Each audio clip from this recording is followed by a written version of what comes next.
everybody. Welcome to the fourth Film Buds bonus show. And this time around, we're going to be talking about the DC Cinematic Universe.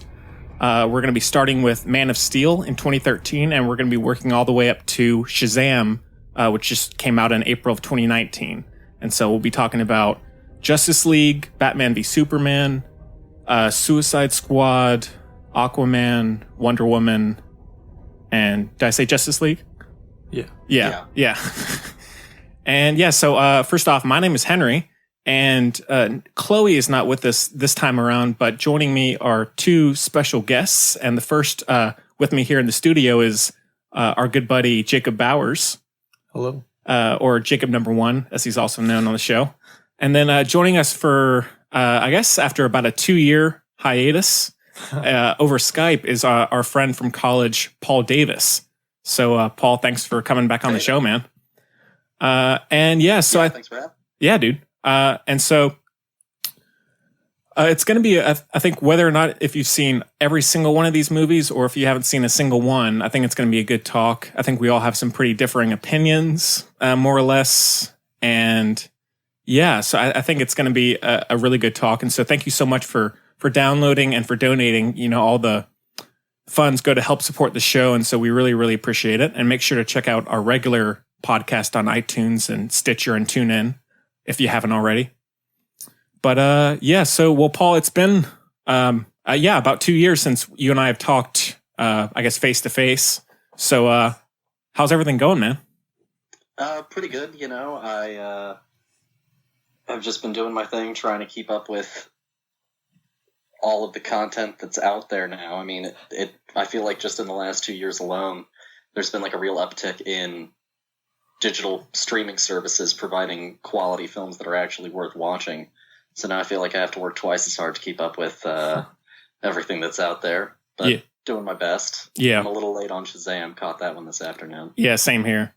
And I guess we should say, I am still kind of getting the Skype audio as best or sounding as good as possible. And so sorry if there's a little bit of unevenness, but I think for the most part it should be okay. But bear with us, everybody, if you haven't, or if you get a little annoyed by that. But yeah, well, Jacob, what about you, man? You're what are you doing? Pretty much just the same, working, just consuming, just all consuming, just the media all the time. Yeah. The movies and the TV and the video games and the music. And just a lot of it today. Oh, for sure. It's overwhelming. Yeah, well, I guess, although, I mean, we won't be really talking about it specifically this time around, both of you have seen Avengers Endgame, the latest Marvel flick. Y'all have fun with that? Oh, yeah. Yeah, I've got my Mondo glass with me right here. Oh, sick. All right, cool. Yeah, I didn't get a chance to see it opening night, but I saw it last night. And, the theater was still sold out. Me and my friend got the last 2 seats available, but it was actually the theater, like not like the theater we were in, but the theater itself was not really that busy. So it was, it wasn't crazy, Yeah. It's the first Marvel movie since Iron Man I haven't seen opening night. Oh, really? Wow. But it's just because it was sold out. You should be ashamed of yourself. I tried, but those tickets sold out so fast. Yeah. Well, we were talking about on the regular show, AMC theaters were asking this weekend for some locations to stay open 72 hours straight. Yeah. And so, like, I checked at the local AMC theater, and there was showings at like 2:30 in the morning there. And so it's pretty crazy, the box office. But anyways, going back to DC, so I guess we can just start off by maybe our first impressions or our maybe background with the films or anything like that. So, Paul, do you want to start us off? Yeah, sure. I started my first like comic book movies growing up were obviously like the old Batman movies, and growing up I watched the Justice League cartoons. And I remember those like first 2 teaser trailers for Man of Steel, the one narrated by Kevin Costner and the one narrated by Russell Crowe. and I was like, holy shit, this is gonna like blow open. This is gonna be like the best Superman movie ever. Yeah. And then we saw it, and it's no Superman Returns. Sure. But it also is no Superman 2. And for me, it's been kind of a mixed bag. You know, I thought Suicide Squad was my least favorite, and then I spent $18 last night to watch Justice League. Ooh. I wanted to die. Yeah, that's fair, man. That's fair. Yeah.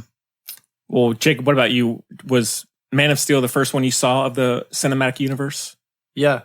I also grew up watching Justice League cartoons and, Batman the Brave and the Bold and all these different things. And I, I grew up being a fan of DC and Marvel. I didn't have one over the other. I guess I always like kind of favored Marvel, but I was just a comic book fan in general.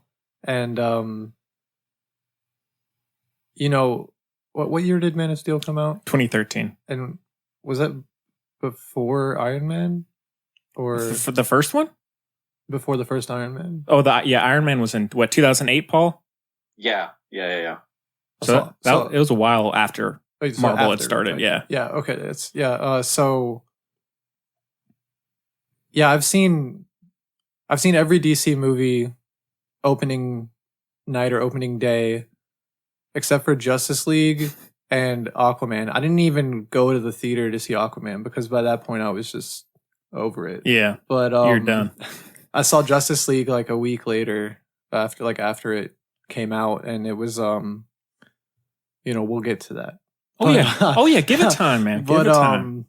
But yeah, I followed DC just as closely as I followed Marvel because I was like, as a comic book fan, I feel like I should give these a chance. But then it just, just Marvel's up with a few missteps, and DC's just down, down, few man. up steps, and it's just as a fan, it was kind of disappointing. Yeah, that's fair. Yeah, I mean, for me, Man of Steel was the first one I saw as well.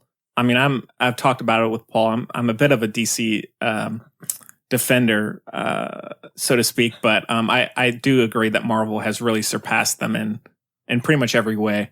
But I still am very interested to what they're going to be doing next, and I think that I think Joker and Birds of Prey are two I'm really looking forward to.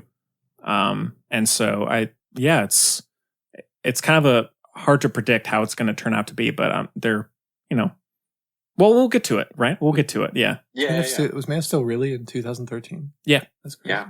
1 year after Avengers. I was 17 when Man of Steel came out, I guess. Jacob, were we ever so young?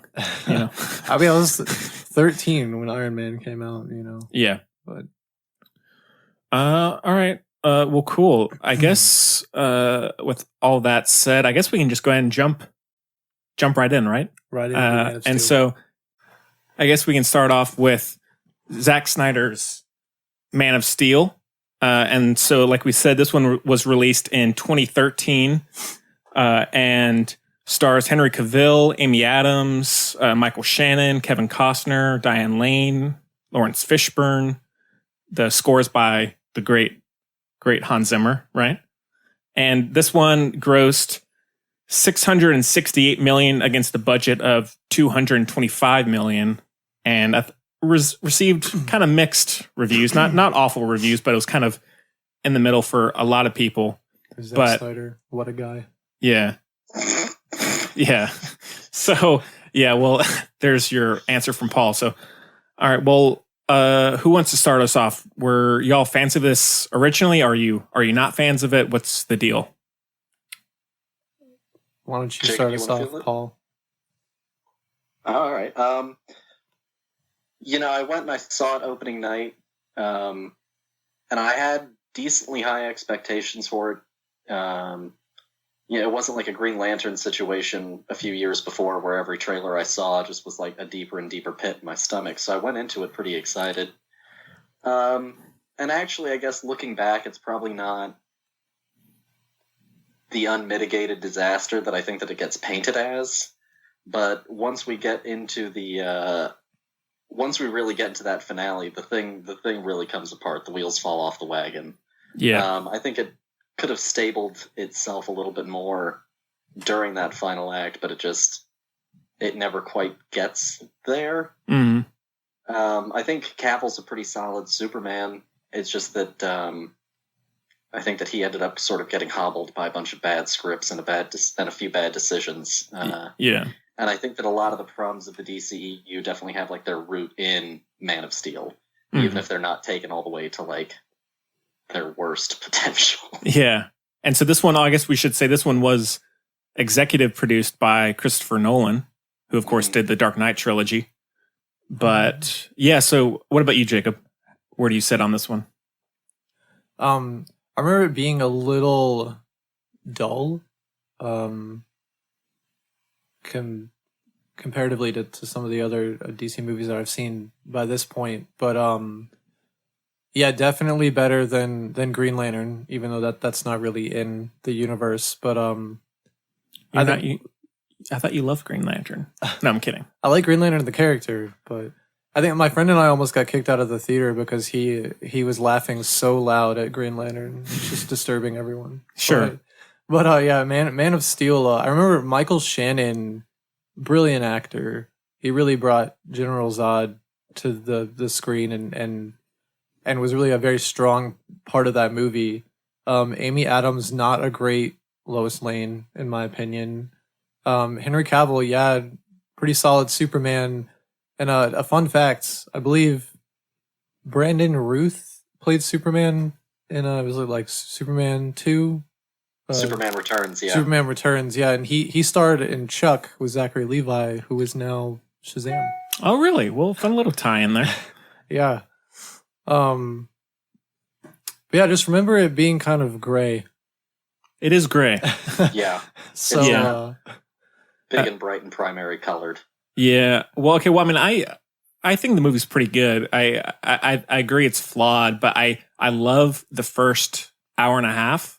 I love the origin. I love just how it plays out. But I agree the third act is just brutal after a little while.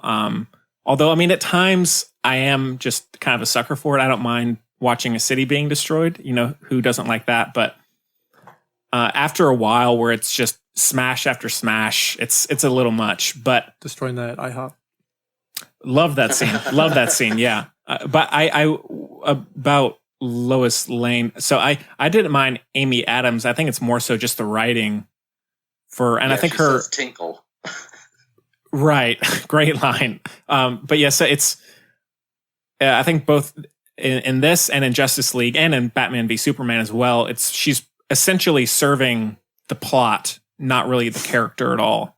And so I think she kind of feels a bit thrown in and a bit of a throwaway in that case. But I love, again, like I think the score is incredible. I think that's much better than most Marvel scores, which isn't really saying that much, I guess. But I think it really does add a lot of epicness to the film. And I do like Henry Cavill a lot. I think Michael Shannon is amazing as well. Oh, yeah. Yeah, for sure.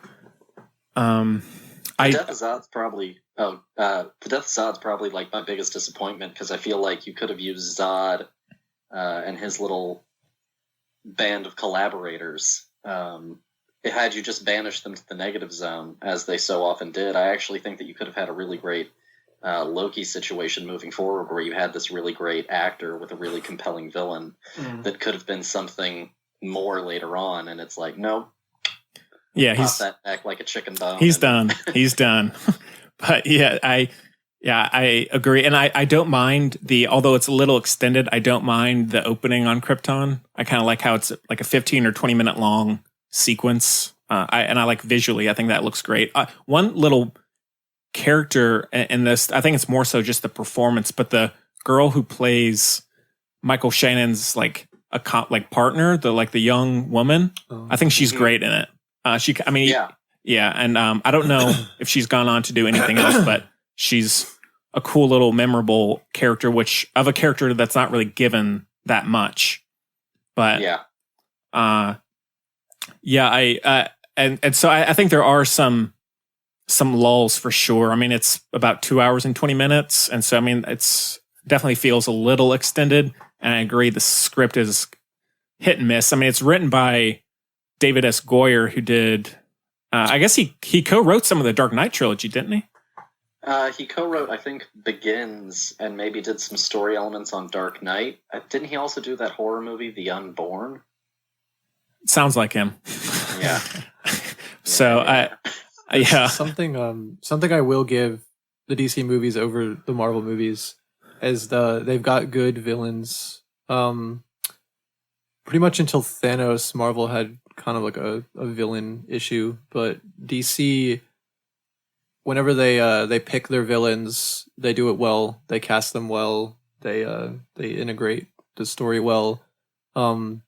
Suicide Squad and Green Lantern, maybe, I don't know. I know I keep not bringing so up much. Green Lantern, but Yeah.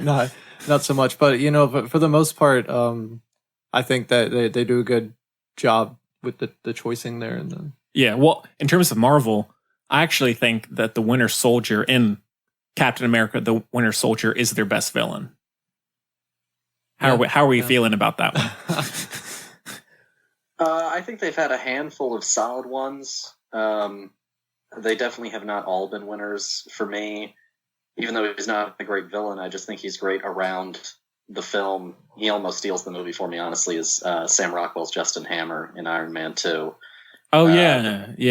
But I think that's mostly just because Sam Rockwell plays him like such a wonderful bumbling idiot. Like, he really... Yeah. He hits the right notes for me. But, I think Killmonger was a great one for them.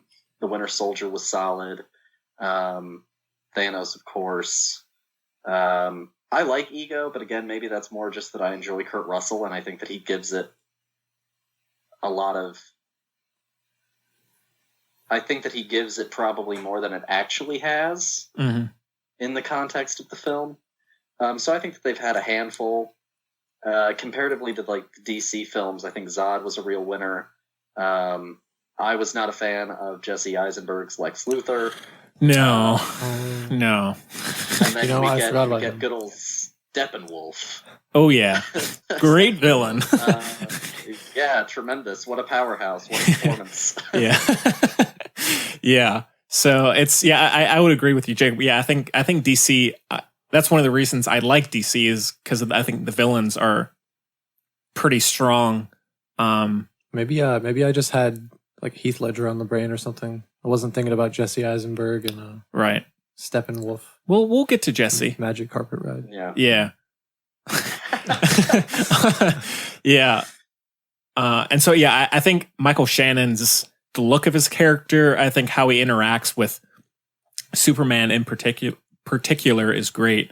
And I think he does add some weight and some very memorable sequences, I think. And what do you think of Russell Crowe? I mean, he's not in it that much, but I do not remember. I mean, he's fine. I don't. Who was he? He's Superman's father. Oh, the whole Superman's or like his adopted father? The like Kryptonian, his true father. True father. Yeah, I don't remember. Jor-El. Yeah, because he's Kal-El, so it's Jor-El. Right. I was thinking of like his human father in the dust storm.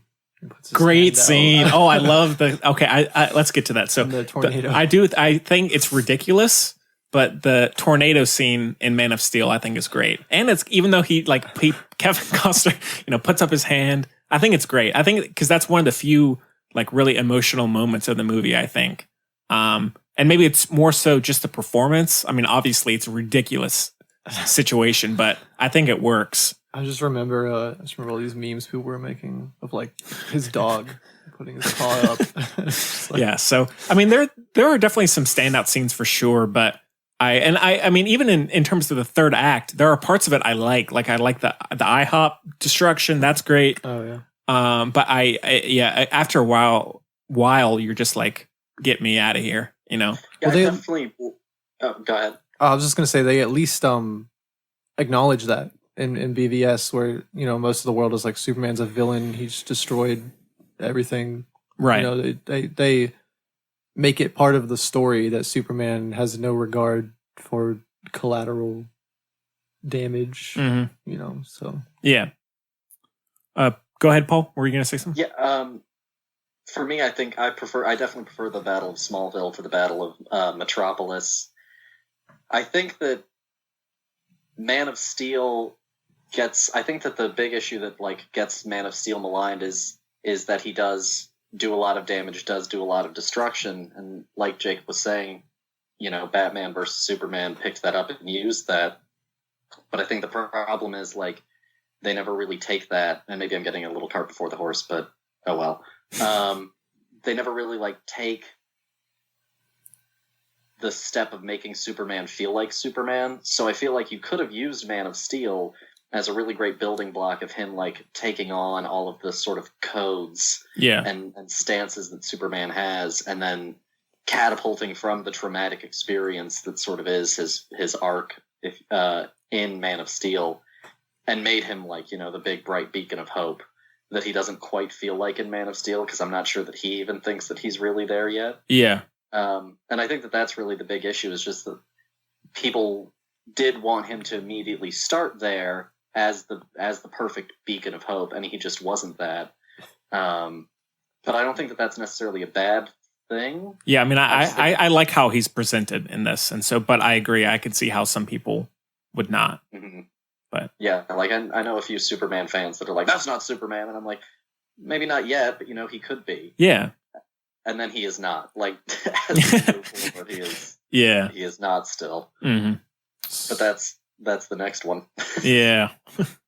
Something that I think the DC films suffer from is when you look at Marvel, Iron Man has been, like, Robert Downey Jr. has been Iron Man for 11 years. But we're recasting the DCU constantly. You know, like, Henry Cavill has said, I will never be Superman again. Now he's like, maybe I will. Ben Affleck's like, I'm done. You know, like, it's just, it suffers because there's no consistency. Yeah, well, I mean, I think, and a lot of that is on the studio. I think it just, there's so many rewrites, there's so many changes of directors and this and that it's just, I think the actors in particular just get tired of it. I would, They're just fumbling, trying to catch up to their counterpart, and they just 2 steps forward, 5 steps back. I mean, because Ben Affleck was supposed to do the Batman solo movie, but now he's dropped out, and they're going to recast Batman as well. And although it is being directed by Matt Reeves, who did the Planet of the Apes movie, so I'm in for that. But I agree, there are some issues for sure. Ben Affleck was going to direct, star, and write, wasn't he? Yep. Mm-hmm. Yeah, and I think they had done some drafts and other things like that, but it went kaput. Jared Leto was supposed to be there too, right? I don't know if he was going to be in that one or not, but I think he's coming back for something. Paul, do you know if your favorite favorite actor Leto is coming back? I don't know. I mean, right now he's busy with Morbius. I think that he's supposed to do something with Harley Quinn, but at this point, I'm not sure. Yeah. Because, I mean, everything that they're doing right now is kind of up in the air. They still haven't landed on a Flash movie yet. You know. Well, now rewrites of that script there's been. Yeah, well, now Ezra Miller is co-writing that. So that's a terrible decision. Yeah, I agree. Who knows what's going on with Cyborg? I don't even know that actor's name. I don't either. Ray Fisher. He's in Justice League briefly. I think he's Batman v Superman, the worst. I don't know. It's just he's in the email scene, in the infamous email scene of BVS. Is our first look at Ray Fisher as. I love the email scene, but we'll get to that. Getting a little ahead of ourselves. Yeah. Let's hold off. But dial it back to MOS. But Man of Steel. I mean, I definitely don't think it's a masterpiece, but I would rather watch this than, I mean, not every Marvel movie, but I think it's at least on par with a lot of them personally. Although I agree that there are some issues with it, or noticeable issues, but. Well, anything else about Man of Steel y'all want to mention? You know, I think that for people that like grew up with the MCU, it's a little bit like rose-tinted glass when we think back to those early days. And I'm certainly not saying that like Iron Man's a terrible movie, but that is not a perfect start. You know, that's not a tremendous kickoff to something that would go on to be this. Right. And I think that Man of Steel could have been that had it been picked up and carried a little bit better. It's not a perfect start, but it could have started a lot worse. I'm talking to you, Dark Universe, and The Mummy. Oh, we talked about The Mummy. Yeah. We just talked about The Mummy on the regular show a couple weeks ago. Yeah, it was something. Huge fan. Yeah, so it wasn't that big of a bad start. Yeah. There was a lot that could have been picked up and worked with, but you know, it is what it is at this point. Mm. I mean, when you think about it, the 11-year franchise that is the MCU was kind of a fluke, really. You know, like it was incredible that Robert Downey Jr. was ever hired to be someone as big as Iron Man, considering who he was at that point and his sort of troubled past and troubled life. Yeah. And then the fact that it succeeded so much and just went on to build and build, but it's just crazy. Yeah. You know? And yeah, I mean, I think whether you like them or not, it is pretty impressive what Marvel has pulled off. You know, even if you hate every single movie, it's still so well thought out. Whether that was all intentional or not, it really comes across as very great planning, kind of years in advance. And so I think they've, obviously with Endgame, they're kind of hit the jackpot. So it's the end game. It is, yeah. And so I'm excited to see what they're going to do next. But I think that DC could have reached Marvel's heights if, like, Chris Nolan's Batman trilogy was like the bait. Like if they had tried to build the universe off of that instead of putting that in its own separate corner. Like if they had managed to keep Christian Bale as Batman and introduce like Henry Cavill or something to that universe and sort of built it, because that's such a good base to have, you know, for sure, you know, but instead they didn't. The Chris Nolan Batman trilogy exists as its own really good thing, and then you know, Tom Hardy, Bane, Captain Boomerang, right? No, that's Jai Courtney. Yeah. Oh yeah. He was supposed to be. My bad. But yeah. Get your facts straight. It's Australian, and they're both Australian. Wait, no, Tom Hardy's English. No. Are you sure? Look it up. Somebody look it up. I was just gonna stop while I'm ahead. I'm not really ahead, but you know. And I'll throw out one more thing before we get too much deeper English actor. Okay. Before we get too much deeper into it, for anyone, you know, listening that's deeply bothered by the comparisons to Marvel, I really don't think that it's kind of escapable when we're talking about a cinematic universe and an attempt to build one, because there really only is one successful cinematic universe that you can possibly compare any attempt at a cinematic universe to. Plus, the DC and Marvel have been being compared since both of their inceptions. You know, DC, Marvel, back in the 50s when people were reading comics, that was it. Yeah, I mean, you can't not compare them. I mean, they're two huge entities. They are both. They're completely 100% individual things. But you know, when like the studios behind DC and the studios behind Marvel are clearly trying to compete. You know, it's like, you know, so you have to compare it. It's not like they're trying to be separate. Yeah, yeah. Cool. Anything else about Man of Steel? Anybody? No. Love that tornado scene, right? Yeah. But all right, well, cool. Well, out of 5 stars, what are you guys going to give it? I'll go 4. Heavy 4. Wow. Okay. Yeah. Swinging big. Yeah. Just wait till we get to these next few. But 3. 3? 3. You hate these movies. From what I remember. Anyways, wait till we get to Aquaman. Okay. What about you, Paul? I'd say like 3. Can I do decimals? Because I'd like to say like 3.25, so that way for people that like me, like a 10-point scale, it becomes a 6.5. Which okay. Oh yeah, you and Sky Tilly, who's on the show, y'all do the 10-point. Oh god. Yeah, always the 10. All right. Well, cool. All right. So moving on to Batman v Superman: Dawn of Justice, released in 2016. And so this one is also directed by Zack Snyder and stars Ben Affleck as Batman, Henry Cavill, Amy Adams, Jesse Eisenberg, Jeremy Irons, Holly Hunter, Gal Gadot, and the score is once again by Hans Zimmer, but also in part by Junkie XL, who did the Mad Max Fury Road score.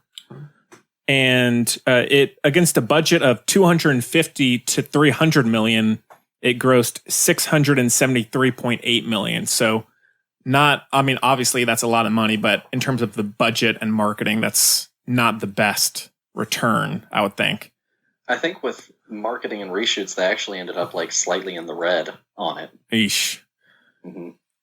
But yeah, so this one, the reviews were not great, I would say, to put it delicately. But I think in terms of fans, I mean, we'll get to it, but I like it. And I know there's a lot of people who I've seen online who do like it, but also there are a ton of people who really disliked it. And I think we're all kind of at various spots on this one. So what do y'all think of, and first of all, have y'all seen the extended cut of this movie? Yeah. Okay. I have not. Okay. Yes, I haven't. So I guess we can. But I don't worry about talking about it in depth. Oh yeah, just because I'd like to know how it compares. And yeah, well, it wastes Jenna Malone. That's the biggest. That's fair. That's the biggest defense of this whole movie. But all right, well, cool. Where do y'all sit on this one, Paul? I love Batfleck. I was really on board with the Ben Affleck casting, like from day one. Because I've really enjoyed his career as a director, and I enjoyed his turn in like The Town, and so I was really on board with Ben Affleck being Batman, and with the idea of him being like an older, meaner sort of Batman. I was really on board with that, and I'm not even opposed to him being a killing Batman. But I think that the movie really comes apart because they never come up with like a hard stance that Superman is really taking, other than I don't like Batman. Like, I don't feel like he really has any sort of leg to stand on in his argument against Batman, since in that opening scene you see him just absolutely waste a dude by tackling through like 8 walls. Right. So I don't really feel like Superman has too much of a leg here. And I think that's where the movie really, really comes apart for me. They're battling each other, feels contrived. How it comes to an end is one of the worst plot moments ever. Yeah. And it just feels very, very dense, and I know that it's a very long movie. It's like over 2.5 hours, and then you get the extended cut, and doesn't the extended cut crack 3? It's 3 hours. Yeah. Yeah. So obviously it's a long movie, but even for it being a long movie, it just feels at times more like a slog than like a really, really rich, long experience. And so that's kind of my overview of it. And Jesse Eisenberg's terrible. That's for sure. I mean, it's kind of hard to debate, but okay, well, I guess I'll jump in. So, I mean, even when I saw this in the theater, I saw the flaws, but I enjoyed it. I felt like it was ambitious, and I think it's a mess, but to me, it's a pretty interesting mess. I think that there are some pretty glaring flaws, like obviously Jesse Eisenberg is so miscast, and also just the writing for his character is brutal. Like there's the scene on there's that scene on the helipad towards the end where he's talking to Superman, and he pulls out his pocket watch, and he's like, "When we started talking, we had an hour to save your mother. Now we have less." It's just like these like brutal like lines that is like coming out of a like 16-year-old teen, and it's just it's not good. And like the 3-syllable word for this, that, and that, it's just not good writing either. And so that fails like completely. But I really like Ben Affleck. I like the look of Batman in this as well. And I also like in this how there's not really a hero to root for, kind of. I mean, both have their reasons, although it's pretty weak for the most part. But I like how they're both kind of in their kind of darkest spots or very low points in their life. And so that you kind of don't necessarily love either of them. And so you're just trying to see how it plays out, which obviously not great. But I think the extended cut I like, and that to me does add a bit of richness to it that the theatrical cut lacks at times. But I love the score by Hans Zimmer. I really like Wonder Woman in it, although obviously she's just shoehorned in for the most part to set up Justice League and Wonder Woman. But yeah. So, what about you, Jacob? Well, I remember I saw this one in theaters as well, and I remember when I went to see it, I liked it. The friend I was with, who I see every DC and Marvel movie with, he hated it. But I remember I liked it. I thought it was all right because I'm as a comic book fan and sort of an action movie fan, I'm a little easy to please. And when I heard of Batman v Superman, I had read that original run when I was younger, and I was really excited about that. I can watch heroes beat up villains all day, but when heroes are beating up heroes, it just adds an extra layer of interest for me. And I was like, I was excited because I was also like, Superman can't be beaten. I'm curious to see how this is gonna go. Like what's Batman gonna do and Martha gets in the way, right? Just a couple other things to throw out there that I like. I like Jeremy Irons as Alfred. It's like young, ripped Alfred, and I do like Gal Gadot in it. I like that one scene where Batman's got the kryptonite and he's like punching Superman, but then he slowly like steals his face, and then he's just that was cool. He's like, oh shit, and Jesse Eisenberg. I like Jesse Eisenberg. I do not like Jesse Eisenberg in this movie. No. I think if I went and I was allowed to have a detailed several hours long interview with every actor, writer, director, and casting director on this movie, I still wouldn't understand why Jesse Eisenberg was selected for this movie. Yeah. It's just, Lex Luthor is a powerful, genius businessman. Not Jesse Eisenberg trying to play the Joker or whatever. Yeah, the Riddler almost. Yeah, and he just doesn't look like him. In the post-credits scene, he's bald, but like, then they never bring him back. And they probably aren't going to bring him back. No, it's just I don't know. Great bald look, right? Leaves a bad taste in my mouth. Yeah, and the urine bomb is Oh, Granny's peach tea. Yeah. Oh, that wasn't bad, but go ahead. It's interesting that you mentioned Riddler Joker, because if I'm not mistaken, early drafts of the script, it's another Goyer script. Although this one is co-written by the guy who did Argo as well. Yeah, he wrote some of the Batman stuff. Early drafts of the script, it was Riddler and Joker in like various versions, and so it definitely does feel like they just took.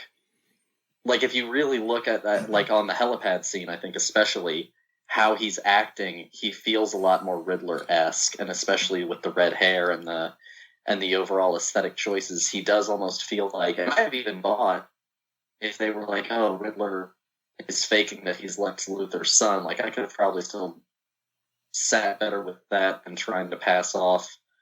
We'll just find and replace the word Riddler with Lex Luthor, and that'll be fine enough.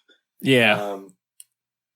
So it's just it feels like sloppy writing that didn't want to actually rework the script so much as take what they sort of repurpose it as quickly as they can.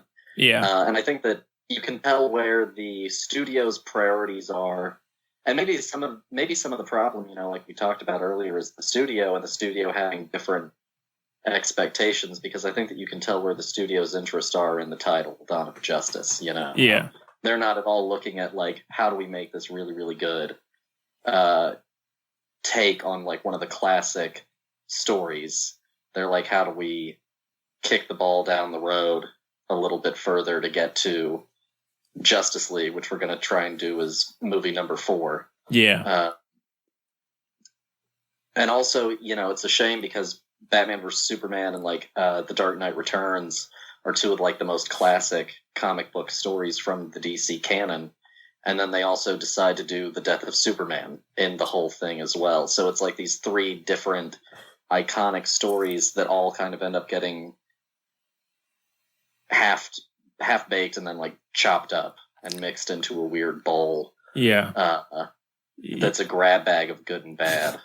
Yeah, well, Paul, if there's not the death of Superman, you don't get the dirt rising off the coffin as the little end teaser. It doesn't even matter because then he gets thrown into the goop pool. But I'm not getting. Yeah, this is yeah.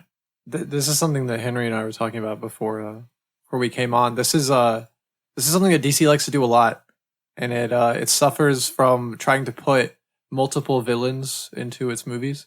And you've got Doomsday in this movie, who's really cool, and then you've got Lex Luthor doing whatever, birthing Doomsday, I guess. But yeah, it's like Aquaman does it, Wonder Woman does it, I think, to an extent. To an extent, yeah. And then I mean, Suicide Squad even to a certain degree. Well, yeah, as well. That's like Villain Avengers or whatever. But yeah, well, I mean, in terms of who they're fighting against, I mean, yeah. So and it's like, why?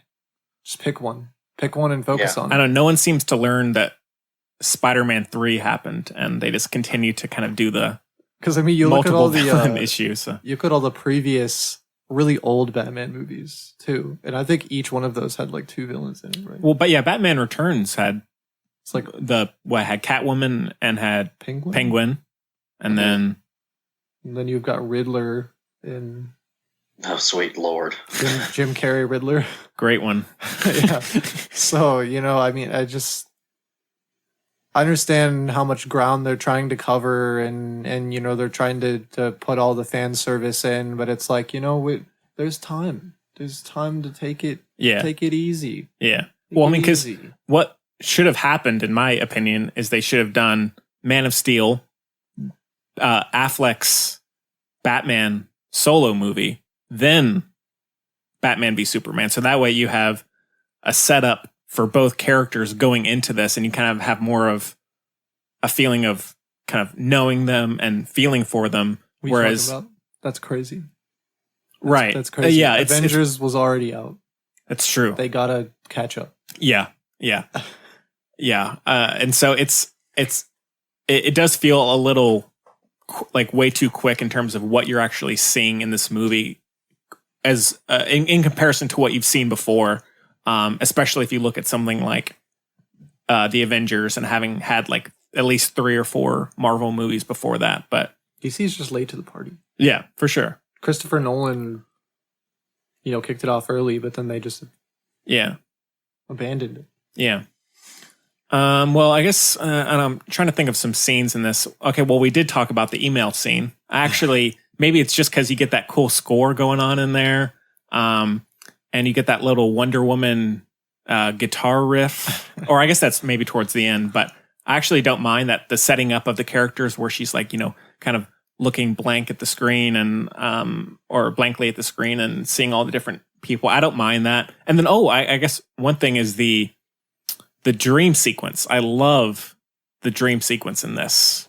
Just the useless dream sequence? Yes, I love it. And so it's like, I think visually, that's one of the best things DC has done. I love the desert apocalypse. I love how Batman looks in that. Oh, yeah.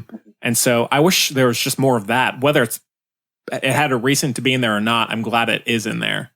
Yeah, I remember people thought that from early trailers that was meant to be like a dark side or something, but then he sort of never shows up. Yeah, but then, although to be fair, afterwards you do get that brutal Flash, like Lois is the key thing, which is like the dream within the dream thing. Yeah, which is it's pretty bad. I was wondering when we first see the Flash. Technically, it's in that movie, but we meet him in Justice League. Yeah, and he's also in Suicide Squad, very very briefly. And Justice League, he's watching Rick and Morty. Oh, is he? Oh, nice. On one of his TVs. Well, that's okay. Watching everything at once. Yeah. But yeah, what are some other things about this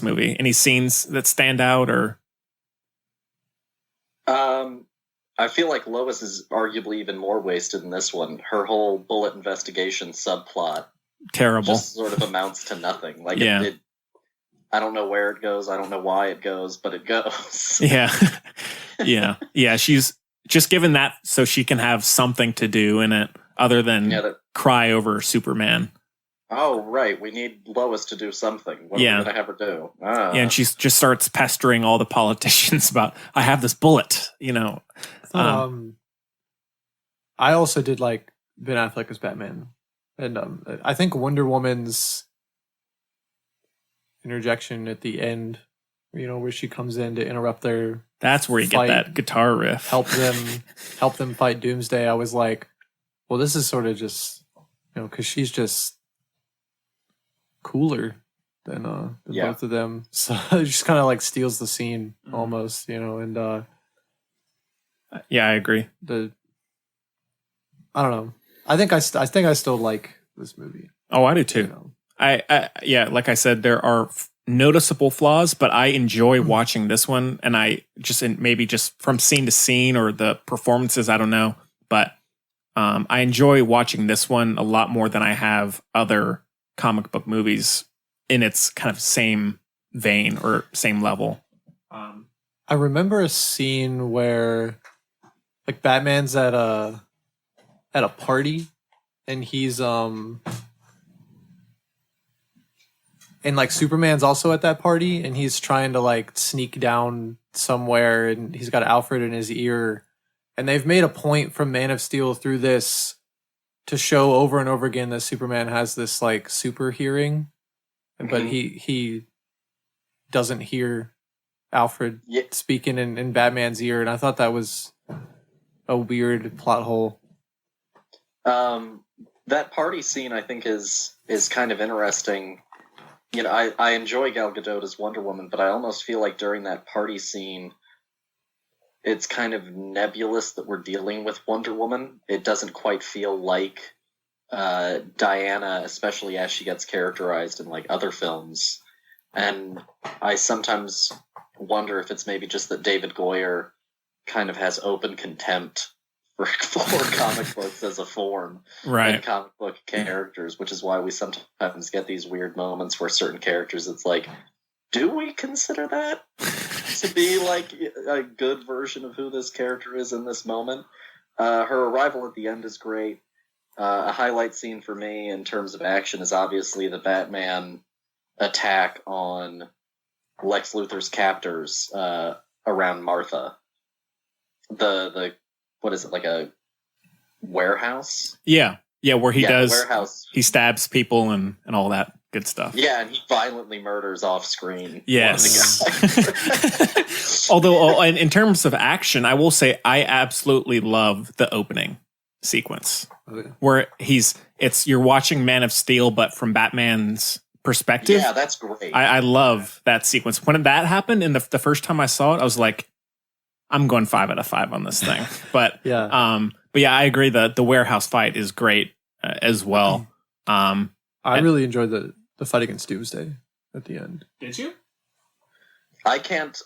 The first time I saw it, I could barely understand what was happening in the fight against Doomsday. Yeah, see, I mean, I definitely, that's where I tend to phase out a little bit.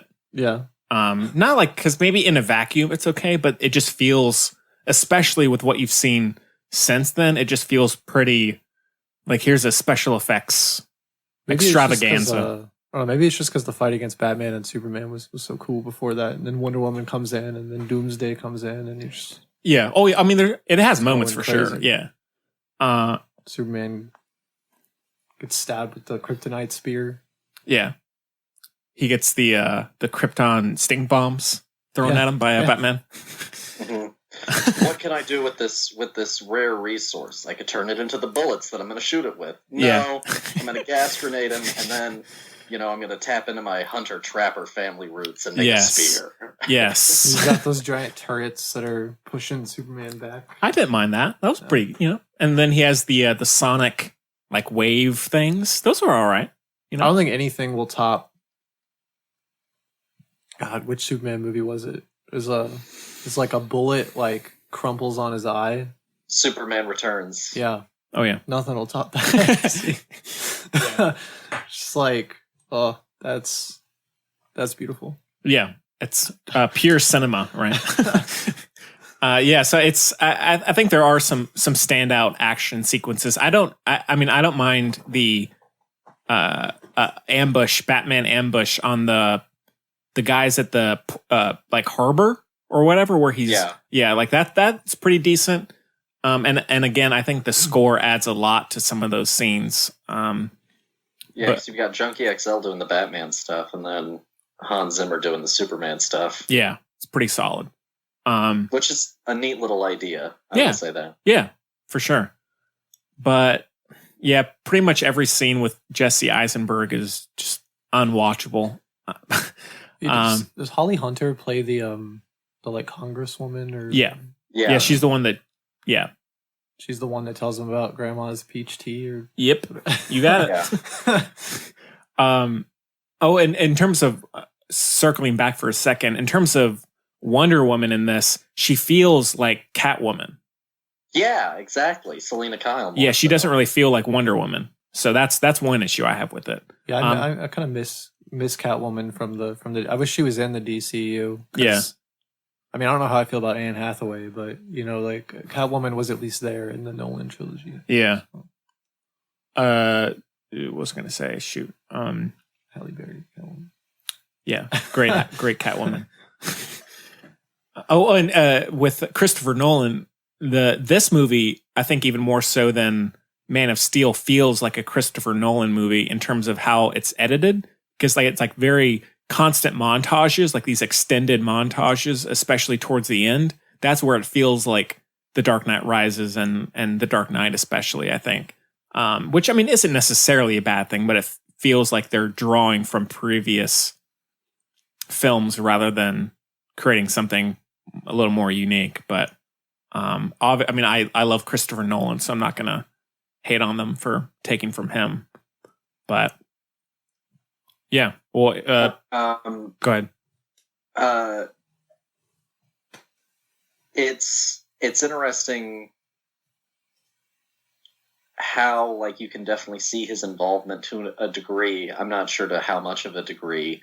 But you see his involvement or like his fingerprints, I think, most heavily on those first two. Yeah. And as we've gotten further from that, it's had varying degrees of, I think, getting kind of, in certain senses, better. Obviously not in all senses, but like, the more that we've, I think, kind of loosened up on the reins of certain elements, I think they've managed to flourish a little bit better by trying to make their own thing and not kind of be a little bit like this thing while also being like something else, if that makes sense, Yeah, for sure. Yeah, so anything else about Man of Steel? Or what's this one called? Batman v Superman? Man of Steel. Yeah. Let's go back to that for a second, No, but no. Anything else? No takers? Just that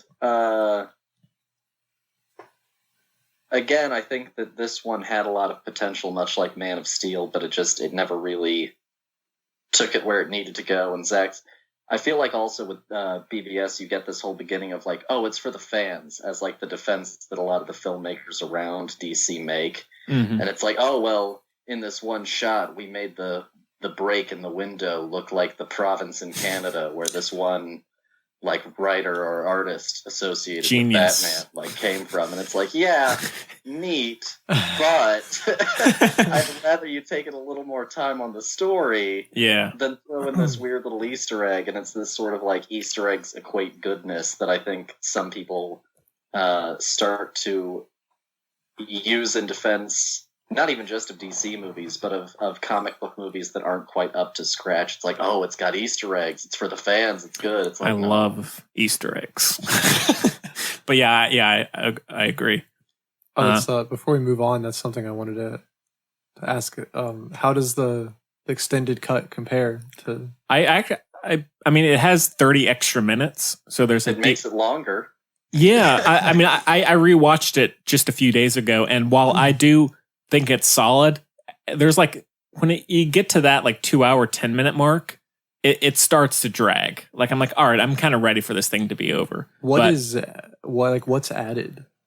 A little bit more of the Lois investigation, where you get Jenna Malone as this like one scene character that's helping Lois figure out where the bullet came from. They rearrange the order of a few things, don't they? Don't they like move? They may have, yeah. I think they move where Lex goes to the ship. I think it's moved around a little bit. Okay. And then there's also a scene that's pretty decent, actually. There's the opening, not the opening scene, but the desert scene where Superman comes in and saves Lois Lane. There's an extended preparation for that scene where these like mercenary kind of contractors come in to try and help out the situation, which is pretty cool. But I mean, it's worth watching. I think that's if I had the choice between which version, I would pick the extended.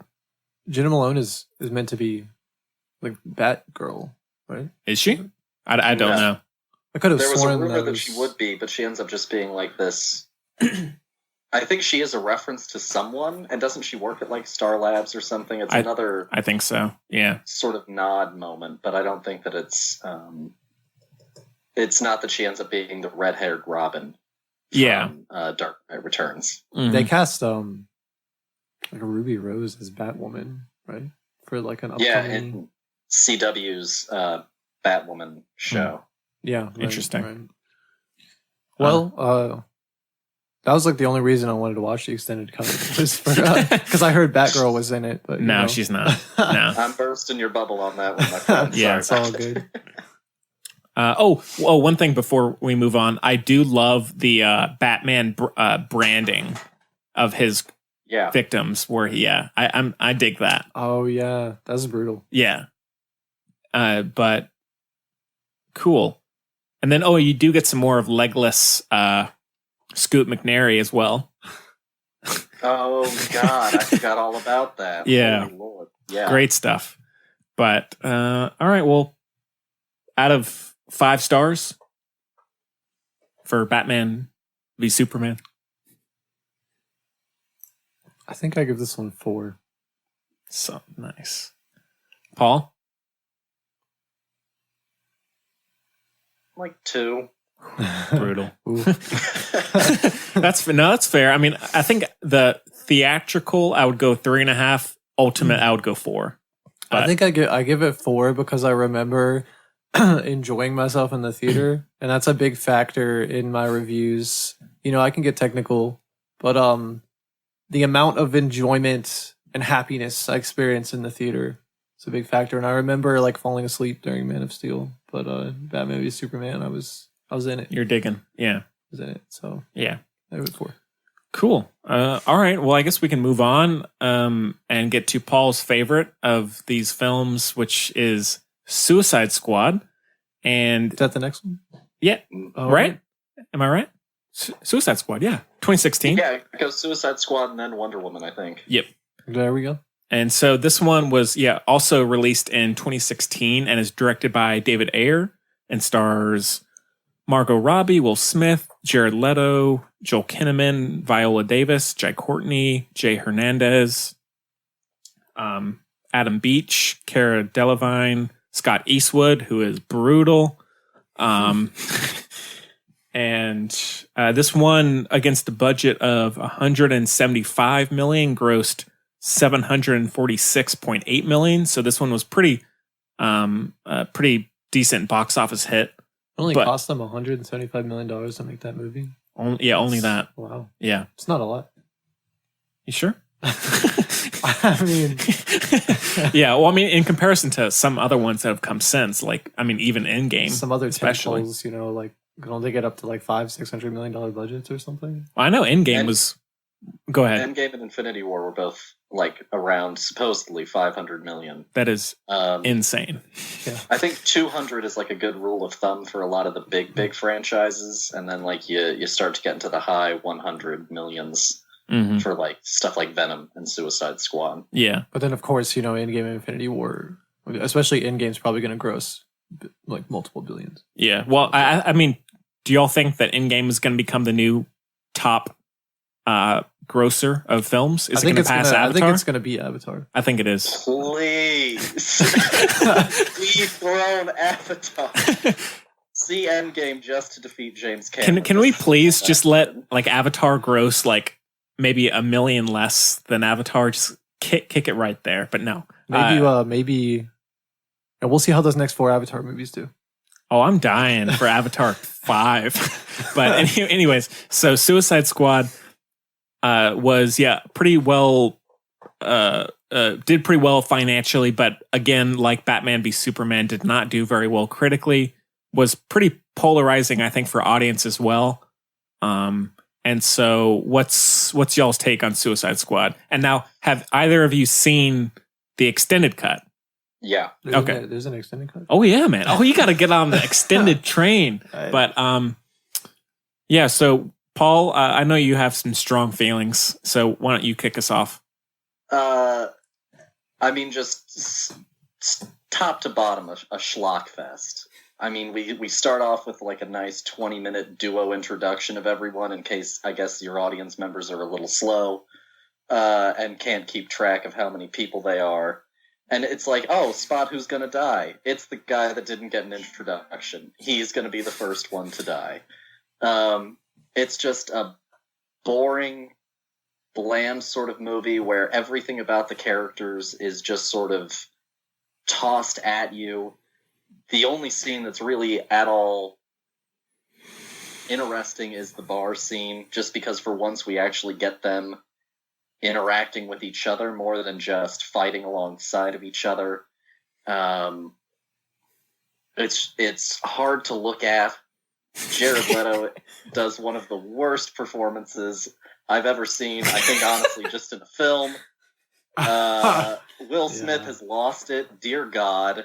He's fine in it, but he has lost it. He is not the action hero of yore. Wait, let's stop here. Wait, so Paul, you're not waiting for him as the blue genie in Aladdin? Oh, dear Lord. My God. We need someone to fill in the shoes of one of the greatest comic performances ever. Who do we get? Will Smith, first choice. Oh, good. The man who made After Earth such a hit. Yep. So there are some, I'm bagging on it pretty hard. There are some things that I like. Margot Robbie does a great job, even though it's pretty questionable how her character is framed at parts of the film. But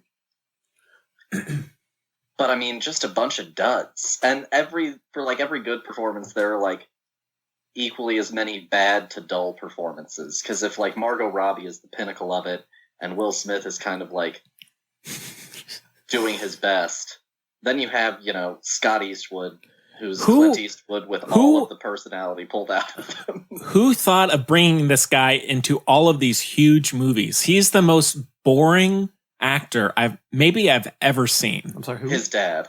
It's Clint Eastwood's son, and he plays. I mean, he's in like the 8th Fast and Furious, but Fate the Furious, yeah. Yeah. Like he's in so many big movies and he's so dull. Oh, and he's in Pacific Rim as well. Who does he play? Uprising.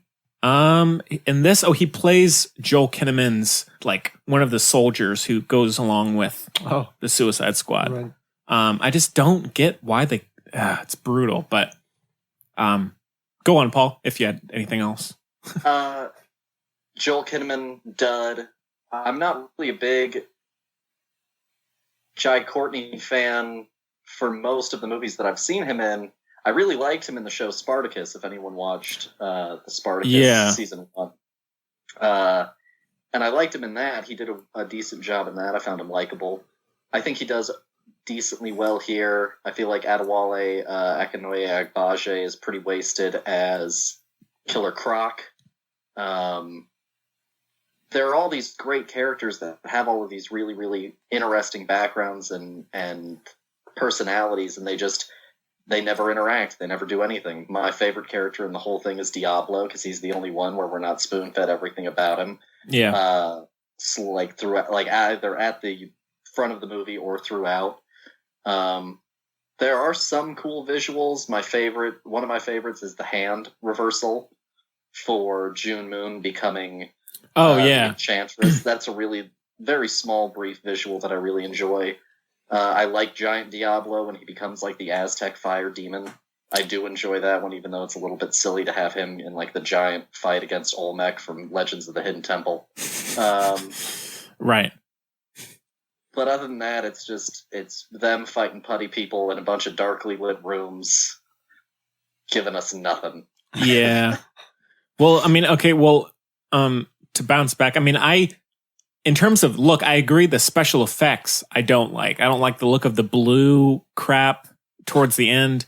But I think visually, like cinematography wise, I like the look of the movie. It actually feels and looks like a film as opposed to, I think, a lot of the Marvel movies, which feel very televisual to me. And I think this, in terms of just composition, colors, I think it actually looks pretty decent and like a film rather than like an extended kind of TV episode that I think some Marvel movies do. But hang on, my dog is getting on my nerves. Hang on.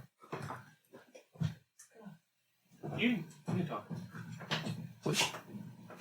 Oh, no, I was just, just waiting for you to finish. Okay, well, I'll edit that out. But the magic of editing. Yes. But I agree, like Batman v Superman, there are some big issues with it. But in terms of the characters, the look, just the feel of the movie, I like. And I love Margot Robbie in it as well. And I think the Harley Quinn and Joker relationship is interesting, even if it's not there that much. And I'm on the other side. I actually like Jared Leto. I like the look. I think it's ridiculous. I love the look of his character. It's at least different enough to where it's interesting. Although I can see why it does turn some people off. But I think he's interesting, and I just wish he could have just been the villain rather than injecting the, lame CG villain towards the end. But I don't mind the kind of walk through the streets, the kind of like Escape from New York-esque kind of vibe to it. But I mean, I don't mind Will Smith in it. I think it's again, he does his best, I think, but I think for the most part, they are pretty underused across the board, and it does feel very hashed together. I mean, because there were many different like groups of editors who worked on it through its production. I think at some point there was some of the editors were people who did the movie trailers, and so it feels very like over stylized at times in terms of the editing and everything. But I don't know, I think it's kind of an interesting mess to me, but I agree it's not amazing. Jacob, what about you? Firstly, I think pre reshoots, this movie was on track to be really good. Yeah. I think pre reshoots, pre rewrites, that this movie would have been really good. I think it would have been the first great DC movie. Yeah. But something that you and I were talking about before the show is that here comes the Marvel comparisons again. Guardians of the Galaxy kind of altered this movie.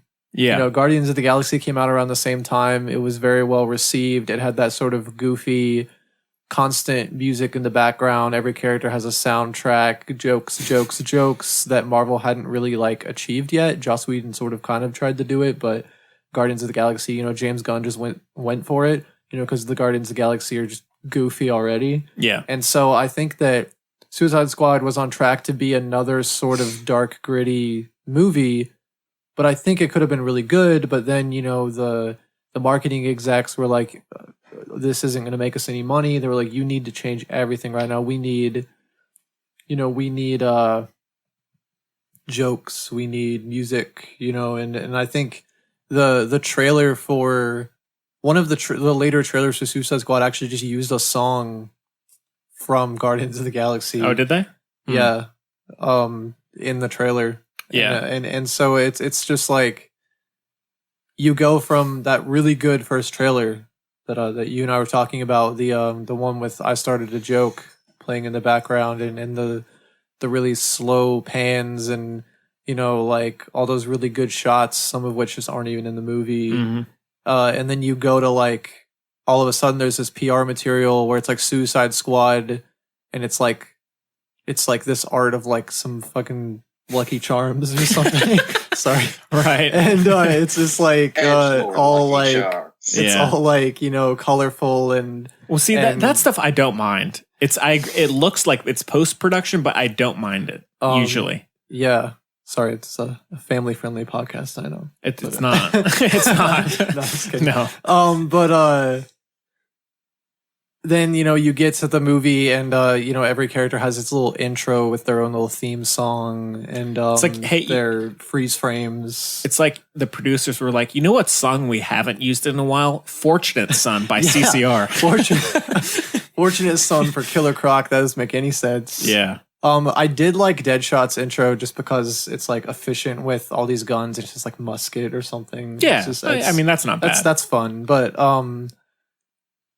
it just devolved. And something I remember thinking while I was watching it was this the plot goes in a loop because Viola Davis says that she's creating the Suicide Squad so that like Enchantress can't have like a bunch of power or something, but then like through creating the Suicide Squad she like allows that to happen, and then the Suicide Squad have to go like stop her, and it's just this big loop. I would kind of have to watch it again to sort of figure that out, but I just remember the whole point of the movie being like the whole reason for them creating the Suicide Squad wound up being why I don't know. It was just Well, it's like our film professor would say. It's like a Coen Brothers film. Everything's in a circle. You know, everything goes in a loop. Everything goes in a loop. Yeah, it all repeats itself. You know, it's not full circle. You know, it's bad circle. Yeah. You know. Well said, man. Well said. But I have to say something that a lot of people aren't gonna like. Get it out there, man. And I think, you know, I'm not trying to be you know, public enemy number one here, but I don't like Heath Ledger's Joker. I don't. You know, I like Heath Ledger. I like Heath Ledger. I think Heath Ledger is great, brilliant, wonderful actor. I don't like his portrayal of the Joker. Why? I just think it doesn't align with what, you know, maybe it's a selfish opinion, but I don't think it aligns with what I imagine the Joker to be from all the content that I consumed when I was a kid, like the TV shows and the video games and the comics I read. I just feel like it's such an out there, brand new portrayal of the Joker that like I didn't like his like stringy hair, and he's just loved the stringy hair. Sort of his just sort of the way he does it, and I don't, because I grew up with like Mark Hamill Joker, and I know that Heath Ledger is in no way trying to emulate Mark Hamill's Joker, but it just, something about it rubs me the wrong way. I'm not saying like, oh, Heath Ledger's the worst actor in the world, I just hate this, but it just it for some reason just didn't end up being what I felt the Joker should be. And I'm not sort of leading into this to say that Jared Leto is See, I was about to ask. better than Heath Ledger, because that is, I don't think that. I think that Heath Ledger did the Joker better than Jared Leto, but I think that I liked Jared Leto's Joker because it was so crazy and so like different and out there. And for some reason, Jared Leto's Joker kind of reminded me of like Mark Hamill's Joker. Like Heath Ledger and Jared Leto did Unhinged in a different, both in very different ways. Right. Well, I mean, one thing with the Joker in this is I kind of like them depicting him as a modern gangster. I don't like, I liked that. I felt that was interesting, and obviously it's not done. Yeah, great tattoos. Yeah, and I do love his laugh in this. That feels kind of like the comic books, where it's kind of the like ha ha kind of thing. I like that, and I just wish again he had been the villain and we had had more of him. I think if so like, because a lot of him was cut from the movie. And I think if we had more of him, that people would have liked him better. But I want to make it crystal clear that I'm not saying that Jared Leto is a better Joker than Heath Ledger. But Heath Ledger didn't capture me the way that I thought he would. Mm-hmm. Mark Hamill's my favorite Joker. You'd rather watch Heath Ledger in A Knight's Tale, right? Oh yeah. Yeah. Just, well, I mean that's that's fine. I mean, maybe I just didn't buy Heath Ledger as an evil person. I don't know. I just know him from it was like 10 Things I Hate About You. Oh, great film. But I'm sorry if that offends everyone. No, we like to offend maybe on this podcast. So no one's gonna buy this episode. They're gonna refund it. You can't. No refunds, man. Once you buy, you can't. No refunds, man. Sorry. But no take-backs. Yeah, exactly. But yeah, that's Heath Ledger does a brilliant job as Joker. I don't like it. Hey, that's fair, man. I like Jared Leto's Joker, but he doesn't do a brilliant job. Yeah. All right. Go ahead, Paul. Jared Leto strikes me like a 12-year-old who like read a Joker comic and didn't really get it and was like, I've got this, and just launched headlong into it. I hate everything about it. It's like, hey, do you like ham-fisted visuals? Because here you go. Yeah. Damaged 8 different ha-ha-has. Love it. I feel like he's doing on a certain level.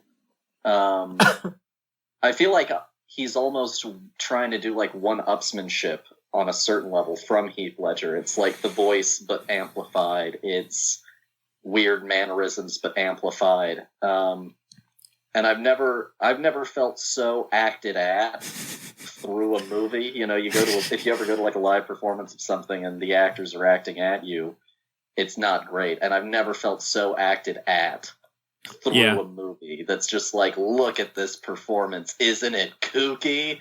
And it's like, no, please dial it back. Try and find a person. Try and find like an actual psychology. And I just felt like it was these amalgam ideas of like what the Joker is. And maybe it's also because this movie came out like post New 52, which I also think is just like one of the worst uses of the Joker ever, where he's cutting off his own face and shit. Oh yeah. And so I feel like Joker is one of those characters where a little bit less is more, because the more you try to like chase this idea of like, oh, he's fucking crazy, it becomes like a weaker and weaker usage of the character. And also just in terms of universe work, I don't mind if there are like some variations in what you're doing from film to film. But I just feel like this Joker would have had his shit stomped regularly by Ben Affleck's branding, murdering psychopathic Batman. Right. I don't think this Joker would have stood even 10 seconds in the ring with Ben Affleck's Batman. Yeah.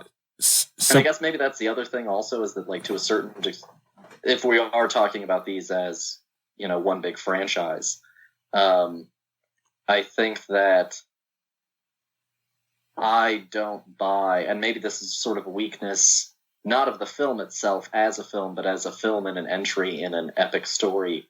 I don't buy this group as being able to take on someone like Superman. Oh yeah, no, that's fair. I feel like this group would have just shit stomped. Yeah.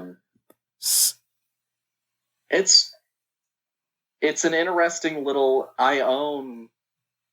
Now I also own Justice League, God help me. But I own Man of Steel, BVS, and Suicide Squad, and I watched them all a few times, like after watch, because I do think that you can learn from foibles in film. Yeah. And this one, I think, is mostly one where you can just like chuck the baby out with the bathwater. Like, it's all bad. Like, just get rid of most of it. Yeah.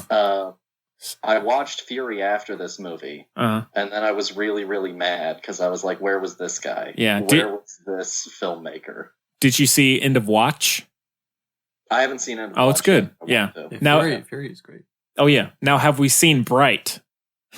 Oh, no. Oh, Paul, you got if you don't like Suicide Squad, you gotta check out Bright. Don't make me. But yeah, well, Paul, so you don't like when Jared Leto says you ain't got no beef to Common? Or No. brilliant lines like that. I will say I do not like Jared Leto as a person. No, not as a person. Your personal call out. I think that a little bit of background. I hate method acting. I think it's stupid. I think that if you have to method act, you don't know how to act. And so you don't like Daniel Day-Lewis? I just, it works for some people. It doesn't work for other people. Right. I think that both Heath Ledger and Jared Leto's prep for the Joker was insane. You had Heath Ledger like locking himself in rooms for like weeks at a time. Jared Leto sending dead rats and used condoms to people like an asshole. I just, it's like you don't need to do that stuff. Yeah. It's just it's gross and weird, and Mark Hamill never had to do that stuff that we know of. He's a brilliant Joker. Yeah. Troy Baker, good Joker. Oh yeah. Yeah, man. Jack Nicholson. Oh yeah. Yeah, all of them, man. Jack Nicholson is just channeling the Kubrick times. Mm-hmm. Yeah. Dog wants to be part of the cast, man. It's, and I'm glad that they're not necessarily just full tilt rebooting it with the upcoming James Gunn Suicide Squad. Oh yeah. Because I think that Viola Davis, right? Amanda Waller. Yep. Yes. I think she did a tremendous job. I really, really loved her. Viola Davis is a powerhouse. Yeah. Yeah, and she does great in it. And I would like to see this idea, because they are meant to be DC's guardians for this universe. So I would like to see the idea of it integrated more and fleshed out more. But like, holy God, what a mess. Just disastrous. And then because of this, we also have in the worst Transformers movie of them all, The Last Night. Great film. You get that little Suicide Squad-esque treatment on the roll call. Oh my God, that was the worst piece of filmmaking I've ever seen in my whole life. I've not seen The Last Night. Oh my God. It was that when I saw that, a little Suicide Squad moment. Oh God, Michael. The last Transformers I saw was 2. You should check out 4. We got to do a Transformers Dark of the Moon, Age of Extinction bonus show. I'm in for it. I'm a big defender of Transformers Dark of the Moon. So I'm totally okay. Yeah. Yeah, no, but I mean, it's The Last Night. No, because veering off really quickly. If Michael Bay did a medieval fantasy movie or medieval like war movie, that could be pretty cool. I mean, the opening scene is pretty awesome. It's like a brutal. Yeah, you can figure out who's on what side. Yes. Visually. Yeah, that whole thing. But anyways, Suicide Squad. I like the helicopter ambush by the Joker. I like that, where he's kind of like laughing and shooting his like machine gun. I don't mind that. Isn't like Hammerhead in this movie? Joker's got like a henchman that's with him, right? Yeah, but I mean, they're all kind of wearing costumes. I don't know if it's Ben Affleck's in this movie for like a second. Right? Yeah, Ben Affleck. Yeah, he pops up 2 seconds. Yeah. Oh God, Joker with the underlight Lamborghini. Love it. The custom underlit Lamborghini. Something I remember was that Slipknot gets taken out early. Yeah, Adam Beach. Some guy who doesn't have an introduction. It's like, oh. Yeah. They're just like, there's like, here, this is what's going to happen if you misbehave. He's done, yeah. And I like Adam Beach, who plays Slipknot, so that was too bad. But yeah, I mean, again, I like the kind of walk through the streets. I like that stuff. But when it gets to the third act, it is unwatchable. Will Close Smith, to. just like, what are we, some kind of Suicide Squad? Oh my God. Roll credits. That was the worst. Yeah, that's like at the end of the new Fantastic Four, where they're like, they say something like, are we some kind of Fantastic Four? Or they say Fantastic Four in one way. Is that as bad as everyone says? Yeah, it's bad. I'll probably watch it. Yeah, I'll give it a look. So, all right. Well, anything else about Suicide Squad? on that note of the finale, I feel like one thing that they do is they establish, what sort of motivates some of these people. And so, Harley wants her relationship with Joker, and Deadshot wants his relationship with his daughter, and so on and so on. And one of the things that pisses me off the most is the thing that the Enchantress shows him is not like being reunited with his daughter. It's killing Batman. Oh, yeah. And that really pissed, because I'm like, oh, cool. So, like, his daughter doesn't actually mean shit. And I know that you can get into some sort of argument like, well, Batman put him in jail. And it's like, no, he should just be thinking, she's not, Harley isn't thinking about going back to being Dr. Quinzel. She's thinking about some sort of weird Joker June Cleaver sort of thing. But then you've got Deadshot, and he's like, no, I just want to kill Batman. It's not really about me getting back with my daughter. I just want to murder the Batman. Yeah. And that really, really, that's a little character note in there that really pisses me off from the finale. Yeah, and I don't mind. Well, one thing I don't mind is at the end when he's explaining to his daughter in terms of math how he would snipe someone. I didn't mind that. That was all right. I like Kara as Enchantress. See, I think it's more. I don't think she's great in this. I think it's more so just like how her character is presented. That's not great. I think she's actually pretty fun in Valerian. If y'all have seen that, I don't know. I saw it recently. Yeah, I think she's good in that, and so I think she can act. I think in this, she's just so covered with CG and stuff that it's not my favorite of hers. But Dane DeHaan in that movie is weird. Yeah, he's just weird in general, man. Half the time it feels like he belongs there, and half the time it feels like he really doesn't. Yeah, he's an odd guy, but he's got that voice. Yeah, he's got the voice, man. Yeah. So, all right. Well, anything else before we move on? Yeah, just like BVS. What does the extended cut add to this? This one is pretty. It's minimal stuff. It's like maybe 5 extra minutes, so it's mostly Joker stuff, which I'm in for. Okay. But yeah, I think it's the theatrical cut is like 2 hours and 5 minutes, and this one is maybe 2:15 or something. It's pretty, so it's not. If you don't like the theatrical cut, it's not going to change your mind with the extended. So, have either of you seen Gotham at all? I haven't. I watched 3 episodes, and then I said no.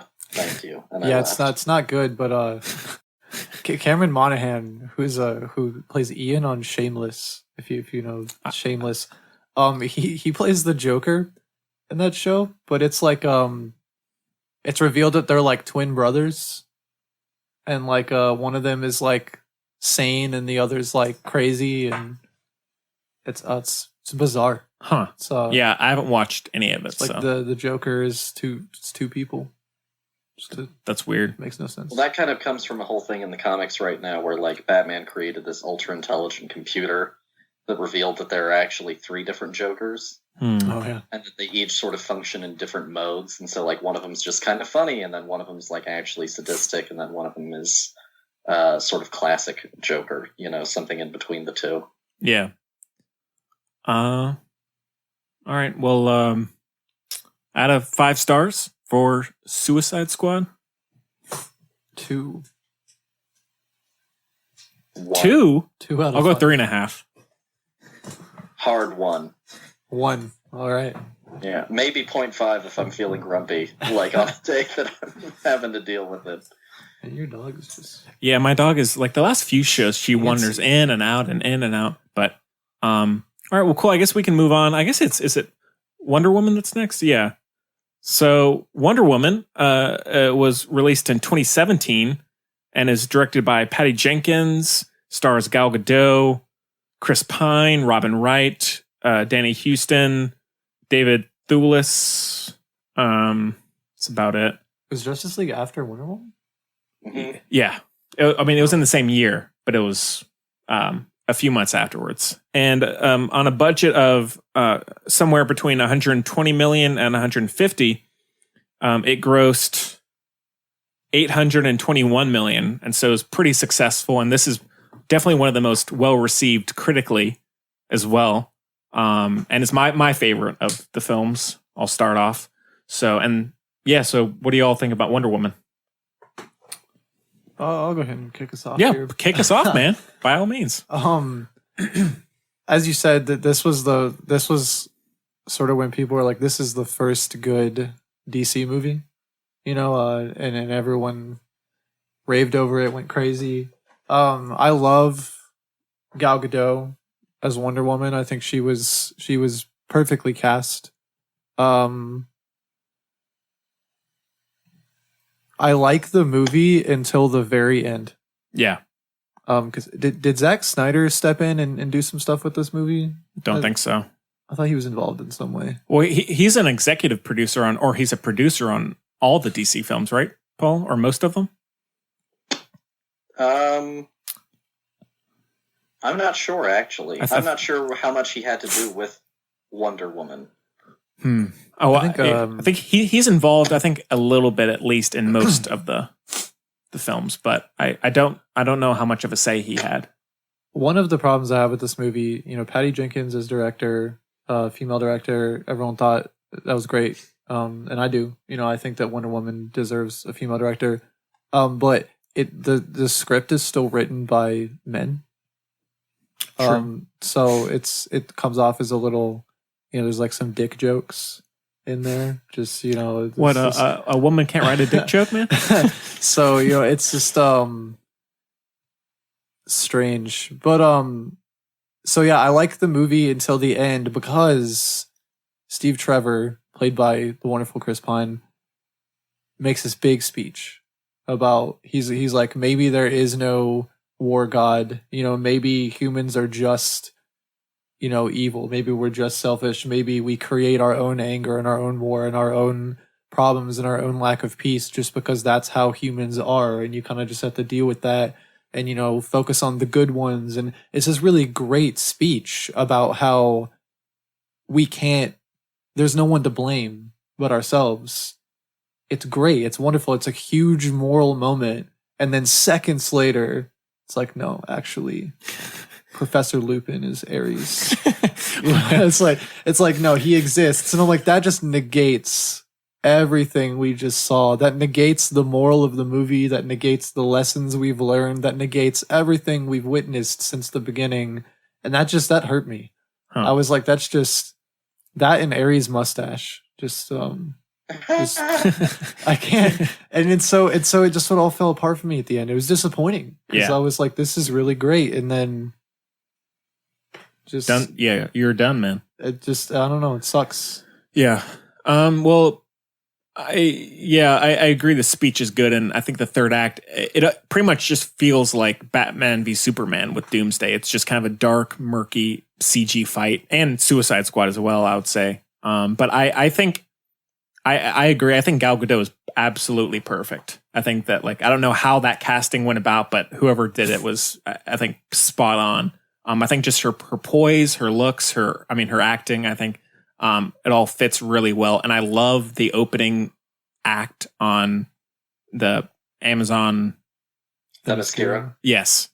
I love all that stuff. Although I guess in terms of the pacing, it almost feels like by the time you get out of there, which is maybe 35 minutes or so, it almost feels like that should have been the first hour or something, because once that ends, I realize, oh wait, I still have 2 hours of this movie left.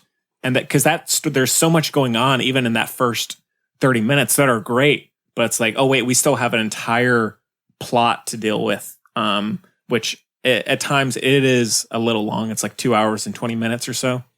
But I think Chris Pine is great. I think it's very well directed. I don't mind the script. I think it serves the characters well. I like the World War I setting, and I like the fish out of water stuff as well. And the score, you get that little guitar riff, the Wonder Woman theme. That great scene where she runs across no man's land. The no man's land scene is pretty iconic for sure. Jumps in and yeah, and I think just the character herself, where she's kind of always seeing the good in people, and she's very optimistic even in the darkest of times, really helps the movie and really comes through more than it has with other characters and other films. And so I think it works really, really well. And I would say this is on par for me in terms of comparing it to Marvel as one of the best ones. But what about you, Paul? I really, really enjoy it. I guess what I'm about to say will sound like a dig, and I guess it kind of is, but it's not it's not the worst dig, I guess, that I can make. I really enjoy it because I really enjoy Captain America: The First Avenger, and this to me is kind of like Captain America: The First Avenger, if Peggy Carter had gotten the powers instead of Steve Rogers. It feels. It doesn't, even though it is World War One, it feels a little bit more sort of World War II-y, except for the No Man's Land sequence. It's this person who, has this potential to be a great symbol who gets dropped into a European war setting against the Germans, where they round up a band of misfits and, tag-alongs that represent different backgrounds to march across Europe to stop a German who wants to use science to destroy the world. And I think that it does a lot of stuff really, really well. And I like Gal Gadot. I think that there's a better Wonder Woman out there. I think that she does really, really, really well. But I do think that there's probably a better one out there. I like the movie a lot. I think it is probably in the upper echelon of the DC films. It is better than some of the Marvel films. Like it's better than Thor: The Dark World, which was originally supposed to be Patty Jenkins, in case anyone didn't know that. Oh, I didn't.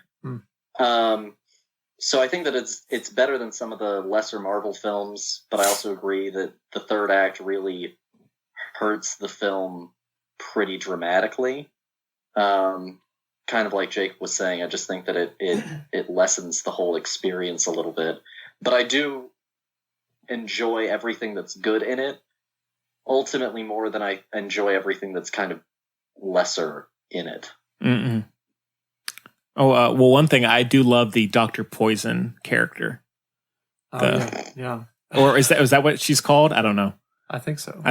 Whatever the villain with the chemical gas and stuff, I love. I love the look and all that stuff. Something also that bothers me about the Ares reveal is have either of you seen Now You See Me? Unfortunately, yeah. You know at the end when it's revealed that Mark Ruffalo is actually the leader of the elite magicians group. Yes, feels like that to me. There's no setup for us to have any reason to believe that character would be Ares in any way whatsoever, and they're just like. They're writing the scripts and they're just like, oh man, we got to put Ares in here. Who can we make Ares? Mm-hmm. And they're like, let's select this random British stuffy guy. Let's do this guy. Yeah, I'm like, that's just like it feels like that to me because I'm like, it's like a twist for twist's sake. Mm-hmm. I'm like, what? No, just it's unnecessary. Yeah, it's like Ares exists. We know that if you're a DC fan, but I feel like they could have handled it better because, as I said, I just feel like it makes everything I just watched pointless. It's just disappointing. That's fair. And it's kind of silly for me to try and imagine David Thewlis as being able to fight Gal Gadot, even though like they cover him in enough armor that you can't see his face for much of the fight. I'm like, no, not a chance in hell. Yeah, that's fair. Yeah. That's fair. But yeah, I mean, with this one, it's actually almost. We've talked about it on the regular show, but. With Captain Marvel, one of the reasons I really like that movie is just because of the character herself. And I think it's the same thing with this. Is I think just the traits come through really well and through the writing and the performance and how she goes throughout the film. And that stuff really kind of, it makes me overlook some of the third act issues and some of the runtime. But I really, really like it. And pretty decent score, and I think it looks pretty good as well for the most part as well. There were surprising amount of people upset with the size of Gal Gadot's breasts in this movie. They thought that Wonder Woman should have bigger breasts. They also had to recolor her armpit. It was it was a big deal on the internet. Wow, I don't think I think I missed that one. There's an interview with Gal Gadot where they were like people weren't happy when you were cast as Wonder Woman, and she's like, yeah, they said I had too small of boobs. Huh. Well, that's modern day America for you, right? That's what people say. Yeah. I did not know about the armpit thing. That's strange.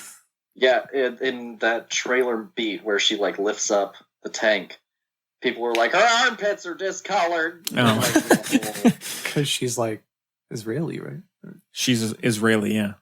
But Wonder Woman's American or something. I don't know. Yeah, so I it's one I've gone back to a couple times, and I like it a lot more than other similar films. But yeah, All right. And are you all excited for Wonder Woman 1984 coming out? I guess next year. No. No. Why? No. One, we're starting off already, and I'm out with Steve Trevor being back because again, it feels like. Yeah, that's something else. It feels like a lot of cribbing again. You know, it's like, oh, it's a Wonder Woman movie that's set under the eye of Big Brother, where it's all about like the age of the Cold War and Cold War paranoia, and this character that was a big part of her life that died in the war is now back, and we don't know how he's back. And then on top of that, it's also Kristen Wiig is the bad guy. Oh, is it? Oh, Lord. She plays Cheetah. All right, well, maybe I'm less excited for it, but yeah, bringing back beloved characters that died in sacrificial ways, it's never sat well with me. No. You know, like bringing back Colin Firth in the second Kingsman movie. Oh, that sucks. It's just like, come on. It's like he didn't even want to be there. Mm-hmm. You know, he's sleepwalking through the whole movie. Yeah. But like it does the movies a disservice narratively to bring back, like they think that they're like, oh, if we bring back this fan beloved character, everyone will be super happy about it, and they'll be like, oh, he's back, it's great, but it just makes it narratively a mess, and it just does it this huge disservice. I've never liked it. I've never liked retconning or going back on something that you have very clearly set in stone. Yeah. Yeah, I agree. All right. Anything else about Wonder Woman? It's good. I like the look of the Amazon fighters. Yeah. Good stuff. Yeah, there's enough good to outset any sort of criticism of the film. And I mean, it's her first outing in her solo movie, you know. It should have been her first time on the big screen, just in general. But it's the first big single solo female superhero movie that we've had, and I think that it definitely will earn its place in like the lineage of superhero films. I don't think that it's going to be one that gets forgotten or looked back at as being undeserving of the praise it got at the time. I think it does, for the most part, really, really tremendous stuff. Yeah. All right. Out of 5? Despite my issues with the ending, I think I'd still give it a 4. Paul? Yeah, I'd say probably like a 4. 4.5 for me. There you go. All right. So I guess we can move on and get to Zack Snyder's Justice League. Yeah. Zack Snyder / Joss Whedon. Yes, I guess kind of Ghost, directed by Joss Whedon. So this one stars Ben Affleck, Henry Cavill, Amy Adams, Gal Gadot, Ezra Miller, Jason Momoa, Ray Fisher, Jeremy Irons, Diane Lane, J.K. Simmons, Connie Nielsen. Score. Simmons. What? Sorry, it was J.K. Simmons. What a waste. Yeah. Score by Danny Elfman as well. Danny Elfman. Yeah. And this one, against a budget of $300 million, grossed $657.8 million. So not the best return. And this one was, I'd say, even more harshly criticized by both fans and audiences, I think, alike. I think there weren't many people who I've talked to who genuinely enjoyed the movie. Because it's terrible. Yeah. When I saw this, I didn't see it in the theater. I rewatched, I just got it on Blu-ray, and I didn't mind it at the time, but having rewatched it just about a week or two ago, it is just not good. It's so, I mean, first off, it's so forgettable. Whereas like something like Batman v Superman is, it to me at least, an interesting mess. Whereas this, it's like, there's just nothing memorable. There's nothing that ambitious. There's nothing that much learned about anyone. Ray Fisher and Cyborg are the most boring pairing like ever. And I don't know if it's purely him, but it's just, I hate the look of the character. They don't do anything with him. This movie is what killed the DC universe for me. Yeah. This is why it took me so long to see Aquaman. It's because of this movie. So thanks, Justice League. Yeah. Mm-hmm. Yeah. Although I don't mind, although it's very minimal, it's almost like a Jared Leto thing. I don't mind how they make Aquaman out to be in this movie, where he's like drinking the whiskey as he's like jumping into the ocean, and like where they have like the White Stripes song going. It's pretty stupid, but I don't mind it because at least it's a little different, although it's not great in the big scheme of things. But it's weird because when you get to Aquaman, he's like a completely different. Exactly. And that's the issue, is like it's the DC movies are so inconsistent because they keep on changing up. Jokes. We got him. Yeah. Is that the tagline? Yeah, of the films. Yeah. So I think the joke is anyone that went to and paid to see this movie. That's the big. Yes. I did, unfortunately. Yeah, and I bought the 4K. Saw it in theaters. Mm. Yeah, so I agree. It's just dull, very bland. One thing I don't mind is the fight with the Amazon fighters on the grass plain, where they're playing like a relay race almost. They're like slinging the cube across from horse to horse and stuff. Like that's, I mean, it's stupid, but at least it's different. But the Steppenwolf character is terrible. Visually, the movie is not much to enjoy. I mean, Danny Elfman, again, he's kind of lost it, and so it's not my favorite. It's painful. Yeah, preach it, man. A mess. Yeah, I don't think I could tell you. I don't think I could tell you what happens in this movie. Mm-hmm. I can't remember a single thing about it. It was so forgettable. The only thing I remember, and that I like sort of like half smiled at, was when they're all sort of fighting Superman, and Ezra Miller goes to punch him, and he just like kind of looks at him. And and all the Ezra Miller jokes are so bad. The Flash jokes. But that's the one thing I remember being.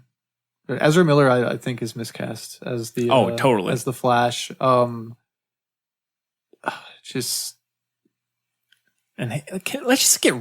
Let's just retire Ezra Miller from Hollywood. He's terrible in Fantastic Beasts. He is not great. No. Just across the board. He has this real like following, and I'm not sure where it comes from, because I've seen a few different performances of his. You know, I've seen him in Fantastic Beasts, I've seen him in Trainwreck. Is that what it was? Maybe. I saw movie? Oh yeah, I did like him in Perks of Being a Wallflower. He's all right in that. I think that's where his following really comes from, is that movie. Mm-hmm. And but everything since then, he's just gotten, I think it's been like the law of diminishing returns. You know, every time he comes back, he gets a little bit worse and worse. Maybe it's because he wore lipstick to that latest premiere. Do y'all see that? He wore this suit with red lipstick on. Maybe people would dig him for that. Worn dresses and all kinds of stuff. He's going for it. Yeah, he wore that thing that made him look like a Michelin man made out of garbage bags. Great. Yeah, great outfit. But I grew up watching Justice League cartoons, and I'd go to the public library and rent Justice League on DVD, sometimes VHS. Yeah. And, no Blu-ray back then, right? And Martian Manhunter is not even a thing in the DC universe, and Green Lantern is coming at some point apparently, but like he's not even really mentioned in the DC universe at this point, and he's a huge part of like the Justice League, and like Hot Girl isn't really there. I mean, she's in the TV shows. She's in the Legends of something. Legends of Tomorrow. Yeah. But Aquaman is not established yet at this point. Cyborg is not established yet at this point. The Flash is not established yet at this point. But you had the email scene in Batman. Well, yeah, the email scene. They haven't had their solo. The plan to release solo movies after the ensemble movie just didn't. Yeah. Although, in defense of that, can I just say this? Wasn't Thanos set up in post-credit sequences? Yeah. He shows up in Guardians as a character. Oh, right. Okay. All right. I take that back. But and then Aquaman takes place after Justice League like chronologically, right? I think so. Yeah, technically. Yeah, so it's like, who is this guy? He just shows up. He's Aquaman. No, I believe he was in like one scene in a previous movie. It's like him underwater. It's probably the email scene, Oh, yeah. right? You yeah, know, yeah. and He like, shoots through the water, and yeah, yeah, and He tritons the camera. yes, just like I don't think Jason Momoa is miscast, but as Paul was saying about Wonder Woman, I think there's a better Aquaman out there. But just I can't with this movie. No, It's just all I remember is watching it and I'm like, this has gotta be the biggest mess I've seen in a long time. I was like, I don't understand what's happening. You know, I get like the general story, but like the script is so bad and the CGI is so bad. The editing is some of the worst I've ever seen.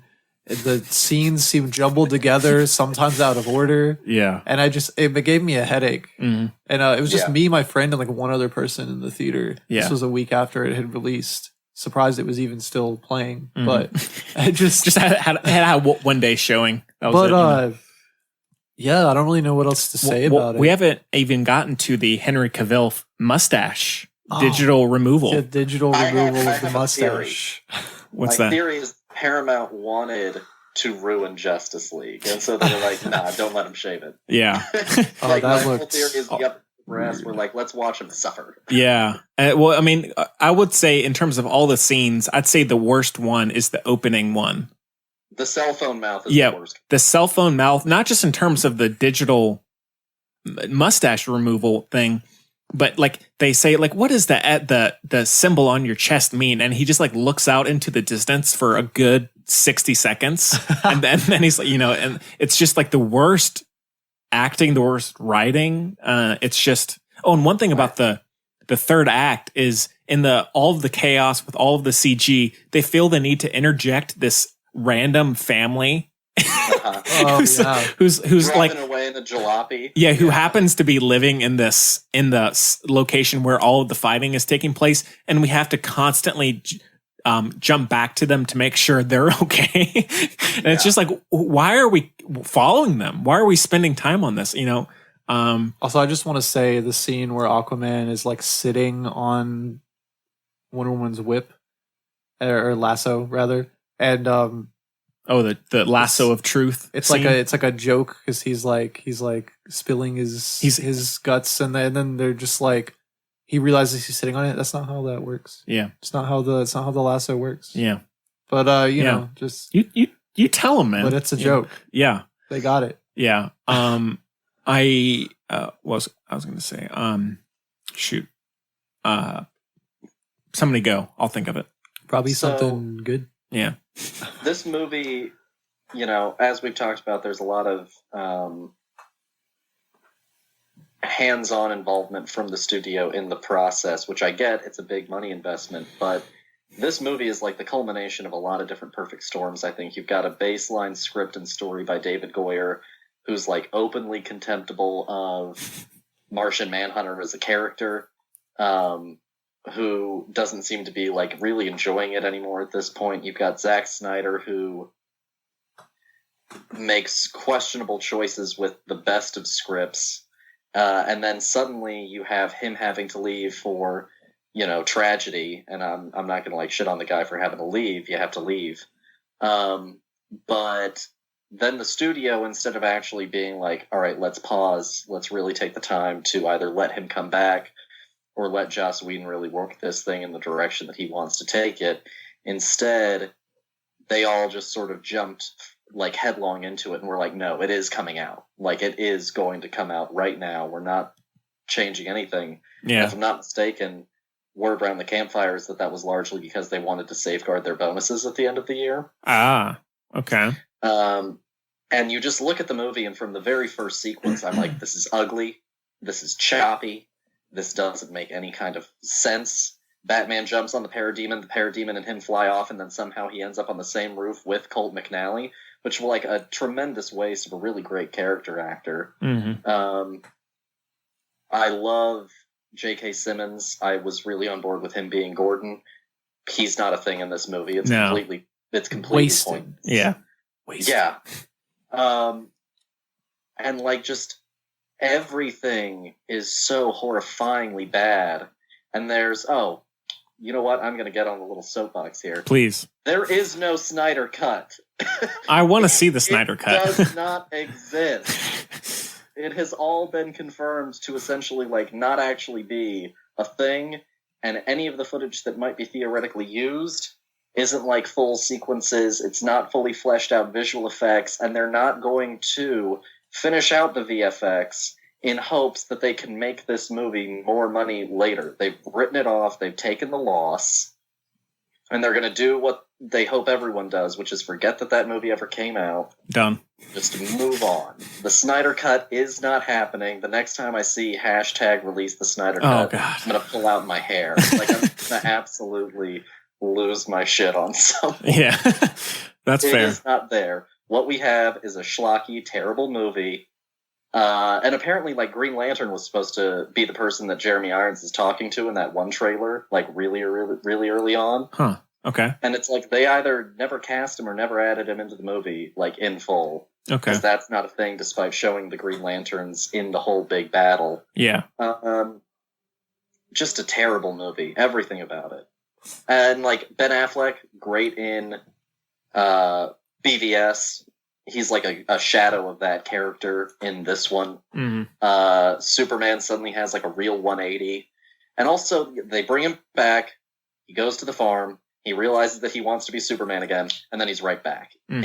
It's just such like a fast turnaround on these important sort of plot moments.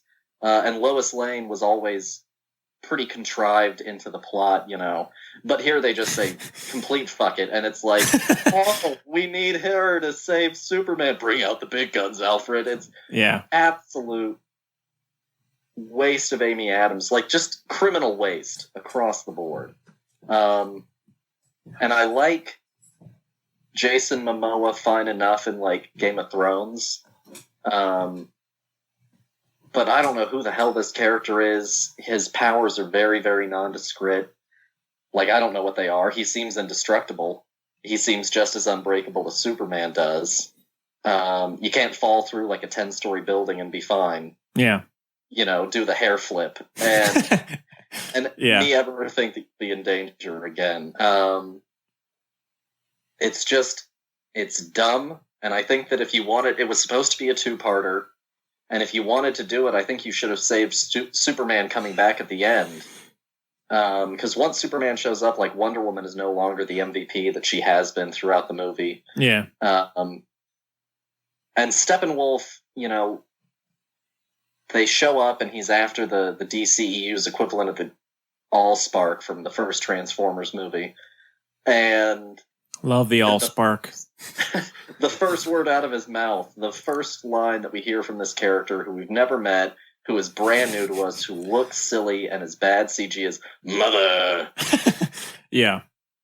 Just, I used to think Suicide Squad was my least favorite, and then I watched Justice League. Yes. Yeah, it's just not good. Jacob, anything else? It's bad. Yeah. It's bad, man. It's tough. Yeah, you know, very succinct. I although I don't mind the joke where Ezra Miller asks Batman what his superpowers are, and he goes, "I'm rich." Like, that's not bad. But solid joke. Yeah. So Cyborg is a non-entity in this movie, and he's getting his solo movie, I think, at some point. Who knows? But does anyone know? Do either of you know if he gonna be in, or is he in, I guess, Titans, the TV show? I have no idea. It's separate. The DC streaming service shows are separate from the DCU as a larger piece. Well, I guess like not like Ray Fisher specifically, but do you know if like Cyborg the character is going to be in Titans, or are they saving that for like the DCU? Yeah, I think he is. Okay. Whew. What's that? Thank God, man. What's that other show? That other DC show that just looks so bizarre. Doom Patrol? God, yeah, what is that's just like I don't know. Brendan Fraser.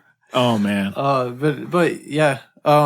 I always liked Cyborg more as part of the Teen Titans than as the Justice League. But, if they do bring in the Green Lantern, I hope it's Jon Stewart Green Lantern because he's been part of the Justice League a lot longer than Hal Jordan. And that's something I didn't like is when Green Lantern came out, it was the Hal Jordan Green Lantern. So then all this marketing sort of exploded and they had all this Justice League merch and it was using Hal Jordan. And I was like, this feels like a disservice to Jon Stewart's Green Lantern. But, right. Yeah. So Justice League is not good. That's all I have to say. Yeah. If you haven't seen it, don't. Yeah. Yeah. I do not recommend, like, not even if you're curious. Mm-hmm. Oh, well, this is where we're introduced to Amber Heard as Mira. What do y'all think of her? We'll get into that in Aquaman. Okay. I thought she was better in Aquaman than she is here. I think the opposite. But she has like no time in this, so I guess it doesn't really. There's not much comparison, but we'll get to it. But all right, well, out of 5 stars for Justice League, I'll go 2. I don't know, like half 2. Yeah, I like that. I like the I'm rich joke. It's pretty good. That's not worth 2 stars. And I don't mind the white stripes Aquaman scene as well. I have to give it a half. I did not have any fun. Yeah, watching this movie. 0. Nice. Just no stars. Okay. So, all right, well, moving on. Not available. Yeah. Moving on to Aquaman, released in December of 2018. And so this one is directed by James Wan and stars. Choice. Yeah. Stars Jason Momoa, Amber Heard, Willem Dafoe, Patrick Wilson, Dolph Lundgren. Yeah. What is he in? Oh, yeah, that's right. He plays one of the. Amber Heard's father. Yeah. Nicole Kidman. And this one grossed 1.147 billion against a budget of 160 to 200 million. So pretty successful. That's crazy. Yeah, pretty successful. It's the first DC movie to break $1 billion. Yeah. Before that, the highest was what, like 600 million or something? Suicide Squad grossed like seven something. That's crazy. Wonder Woman did in the 8s, didn't it? Oh, that's right. Yeah, Wonder Woman was in like 800 something. So wild. But yeah, this one also received pretty strong reviews from I'd say most critics, and so it was pretty. I guess most people were expecting a disaster, and they felt like it didn't really go into that territory. But what do y'all think of Aquaman? Okay, well, all right. I'll start off. So when I saw it in the theater, I thought it was the worst movie of all time. I rewatched it on 4K just a couple of days ago, and I still, it's not a complete train wreck, but it's not good for me. I think I like most other DC movies more than this. While I don't mind James Wan in The Conjuring and stuff, his direction where the camera is constantly orbiting all around, it's going through walls, going through all these different things. It just it takes me so out of the movie, and the movie is so bloated and long, and there's so much blue CG and floating hair and fake bodies that after a while I really tune it out. Did James Wan do Saw as well? The first one, yes, he did.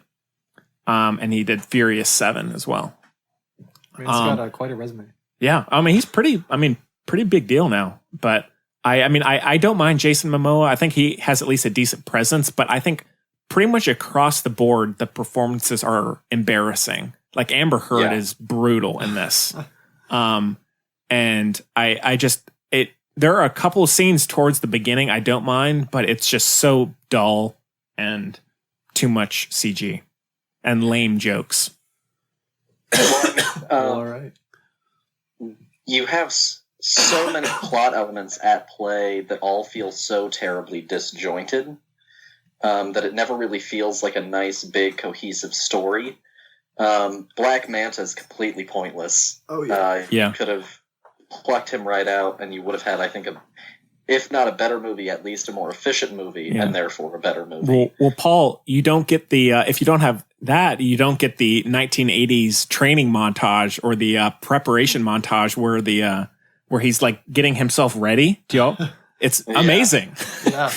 But no, it's not. But well, no, you know, I'm all for trying to be as comic accurate as you can, but that helmet was just downright silly. Yeah, that was bad. The costuming around some of the soldiers with him. Yeah. And you also get the I'm gonna need a bigger helmet joke. Yeah. Oh, that's so bad. Jason Momoa, I think, I call it Hayden Christensen syndrome, where when he's not talking, he's fine. Mm-hmm. When he's like just doing things without speaking, he seems right in the scene. And then the moment that like he needs to do something dialogue driven, acting driven, it starts to get a lot more wishy-washy. Yeah, like the opening narration. The opening narration is brutal. Yeah. And you know that final battle is kind of all over the place. It's big, but like I don't care because they haven't really. There doesn't seem to be like the right amount of stakes for it for me. It just seems like two really massive CG fish armies battling it out. Patrick Wilson, I think, should just stop doing movies like this. I think he's better off in smaller budget things. He's done a few like big budget things, and he always seems to be a little bit lost in them. Yeah, he was weird in Watchmen. I don't mind him in Watchmen, actually. I mean, I don't mind it. It's just, as Paul said, he seems a little lost. Yeah. He's like Forrest Whitaker in big budget action movies, just completely like Rogue lost. One. Yeah, like I don't know what you're doing, buddy, but I guess keep doing it. This is a Battlefield Earth. You can tone it down some. Yeah. So it's I think still better in a sense than some of their other offerings, but I also would not go as far as to. I've seen people try and compare it to, you know, Black Panther, and I'm like, no way. No.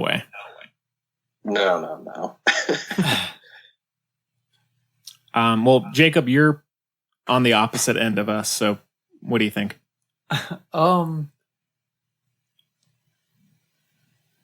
don't know. Maybe maybe it's just because I watched this right on the heels of watching like Venom and like a few other movies.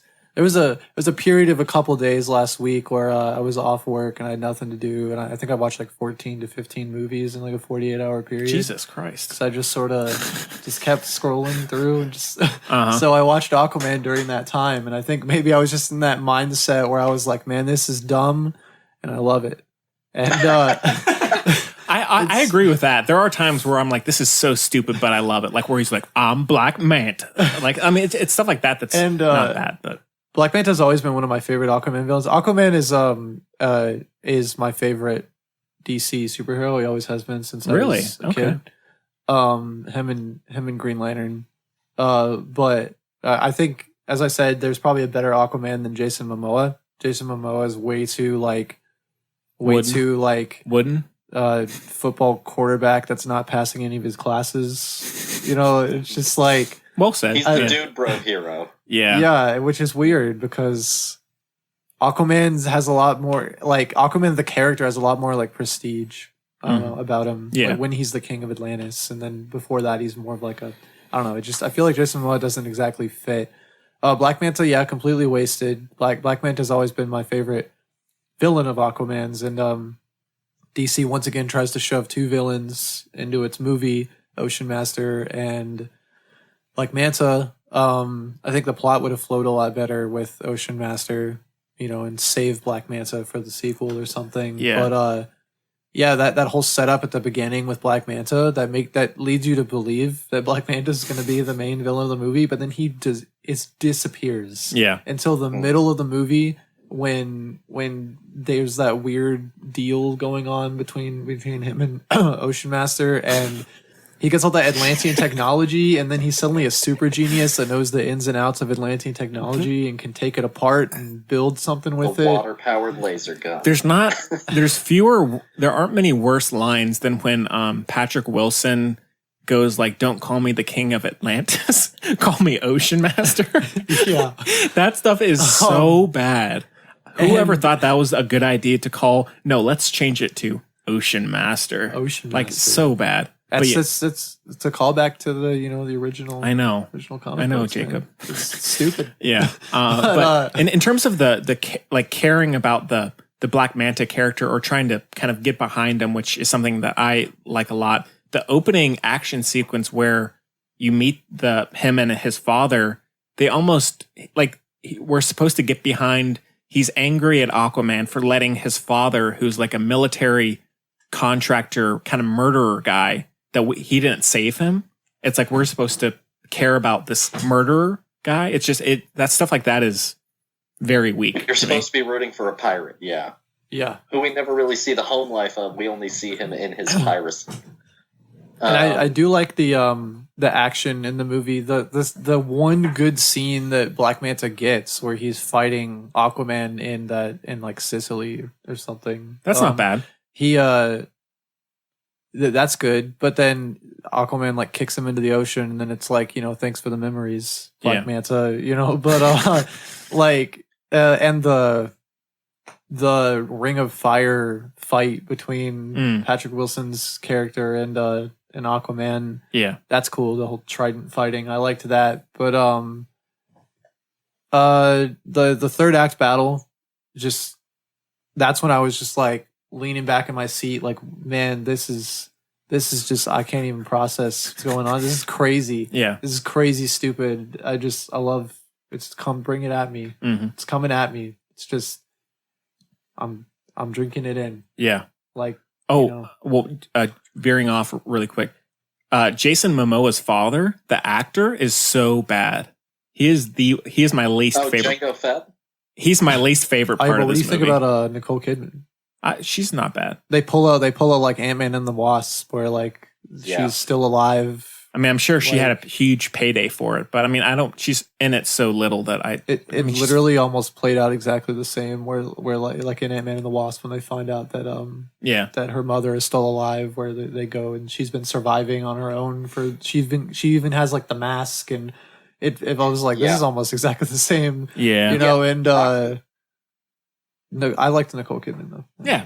She's fine. Aquaman, I think, definitely even more so than like Wonder Woman, feels like it's cribbing on not just one Marvel movie, but like a lot of different Marvel movies. It's like a little Thor, it's a little Black Panther, it's a little Ant-Man, Wasp. The gladiator or the fight in this, the Colosseum type fight, just reminded me of Ragnarok.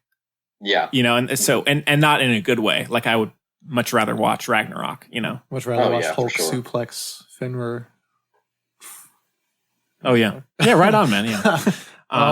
Who voiced like the giant crab octopus tentacle beast that was like guarding the Julie Andrews? Yeah. Oh, okay. Mary Poppins. Interesting. Yeah. I didn't know that. Okay. That's right. Yeah.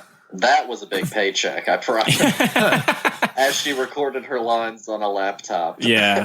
Seriously. Just like, how do you feel about playing a tentacle monster? It's like here, one word, or like, 2 words. It's How do you want to play something that looks vaguely like Cthulhu?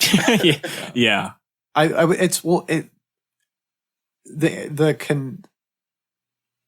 Connecting pieces together felt weird sometimes, because it took me a long time to figure out when Aquaman busts up through the ground riding that giant monster. I was like, is that the same thing? Like is that the monster that was guarding the trident? I was like, couldn't figure it out. I was like, is that it? Yeah. But then, I think it probably was meant to be, but just. Mm-hmm. Yeah, man. Yeah. I think that one, Black Manta ends up kind of having Jared Leto treatment in Suicide Squad, where it needed to be more or none. Mm-hmm. And then on top of that, I think that you have like 2 different objectives for our villain and our lead. Aquaman's after the trident so that he can be like the king, as Orm tries to like unite clans. And I feel like if you had given each of them like the same objective, it would have even ratcheted the stakes up a little bit more for me. in that final battle to where I would have been more ingrained in what was happening. The deserter clan in the desert. Yeah, man. The desert ocean. Yeah. What do you think of the line where he goes, redheads, gotta love them? Do you like that one? Oh, yeah. That red hair. Classic line. Yeah. That red hair is bad. See, I don't mind the look of Mira in this. I just think Amber Heard is not good. And I want to like her. It's just, she's just so phony. I think I read a review that said the best and worst thing about Aquaman is Amber Heard in a jellyfish dress. Oh, yeah, that was bad. That was bad. And especially with all of the stuff that's coming out with her in the press now with Johnny Depp just makes me dislike her even more. So yeah, it's a crazy situation. Yeah. Certainly. Yeah. I don't mind where she chomps on the roses. Not bad. Oh yeah, and then Aquaman does too. Yeah. Aquaman steals Orm's girl. Yeah. Mr. Steal Yo Girl 2018. Yeah. Yeah. All right. Well, anything else about Aquaman? I think it was just a good day when I watched it, and that's why I rated it as high as I did. But I don't know. Maybe I'd drop a star off it if I watched it again. Yeah. Yeah. What about you, Paul? Anything else?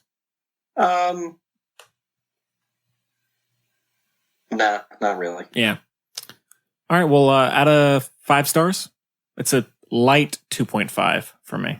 I had initially rated it 4, but I'd probably drop it to a 3 upon a rewatch. But maybe I won't. You know, yeah, maybe I'll live. It could go up, right? Maybe I'll live my own life. Yeah, could go up to a 4.5. You know, you never know. Yeah, Paul. I like a 2. Yeah. All right. Well, I guess we can end off. Jacob didn't get a chance to see this one, but we'll end off with Shazam, which just came out in April of 2019, like we said. This one is directed by David Sandberg and stars Zachary Levi, Mark Strong, Asher Angel, Jamon Hansu. I guess that's how you say his name. Jamon Hansu, yeah. Right. And at least as of what's today, the 27th of April, it's grossed 328.8 or 0.6 million against a budget of somewhere between 60 and 100 million. Although it's still probably going to be in theaters for at least a few more weeks. So it's got some more time to build up its gross. But this one, I guess similar to Aquaman, got pretty strong reviews across the board from critics. Yeah. And I actually probably wouldn't have gone to see it if we weren't doing this show. I don't think, at least not in theaters. When I saw the trailers for it and when I heard it was announced, I was just kind of, not really digging it. And just like DC pushing more into that like comedy category. Exactly, yeah. Oh. And I think it's all right. I definitely don't love it as much as I think critics do, or maybe some audiences do even. But it's fun. It's just kind of disposable, but it's clearly just filling in the space before the next big DC hero. But yeah, like an Ant-Man type scenario or something. I don't know. Yeah. I liked how much smaller it was. I like that they didn't shy away from some of the weirder elements of the Shazam character. I mean, they pretty much put it all out there. They've got Jaimin Hansu in a weird Methuselah wig and beard, yeah, and a red robe with a lightning bolt on it. Mm-hmm. For me, I think I liked it more the deeper into the movie I got. That opening sequence where you're trying to be, I guess, interested in Thaddeus. Mm-hmm. I didn't really care too much about it, partially because I found a lot of the acting and writing to be pretty subpar. Here's a little fun fact for you. The dad is the very theatrical mad scientist who makes Bane in Batman and Robin with George Clooney. Oh, a little tie in there. Cool. Yeah. So I didn't enjoy the opening too much, and I liked it more the deeper into it I got. I would call the movie just overall clunky. Like, if I had to describe its negative aspects, it would just be clunky. Yeah. But because it is so small scale,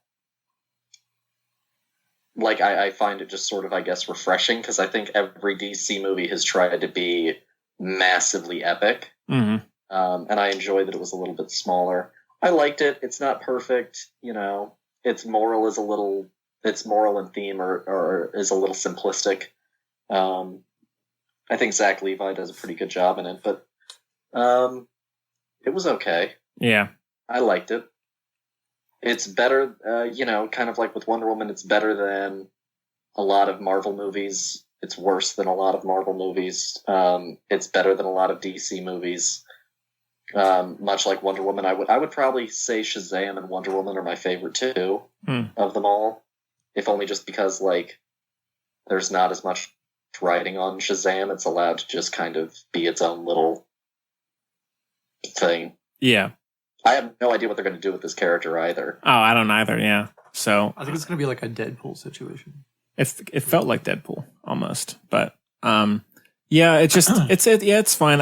I'm not crazy about the look of the character. I mean, I get that it's supposed to be kind of a spoof of superheroes, but I don't know. It just didn't do much for me. I mean, Zachary Levi, for the most part, was pretty good. I didn't always buy him as trying to be the like adult version of a kid. Yeah.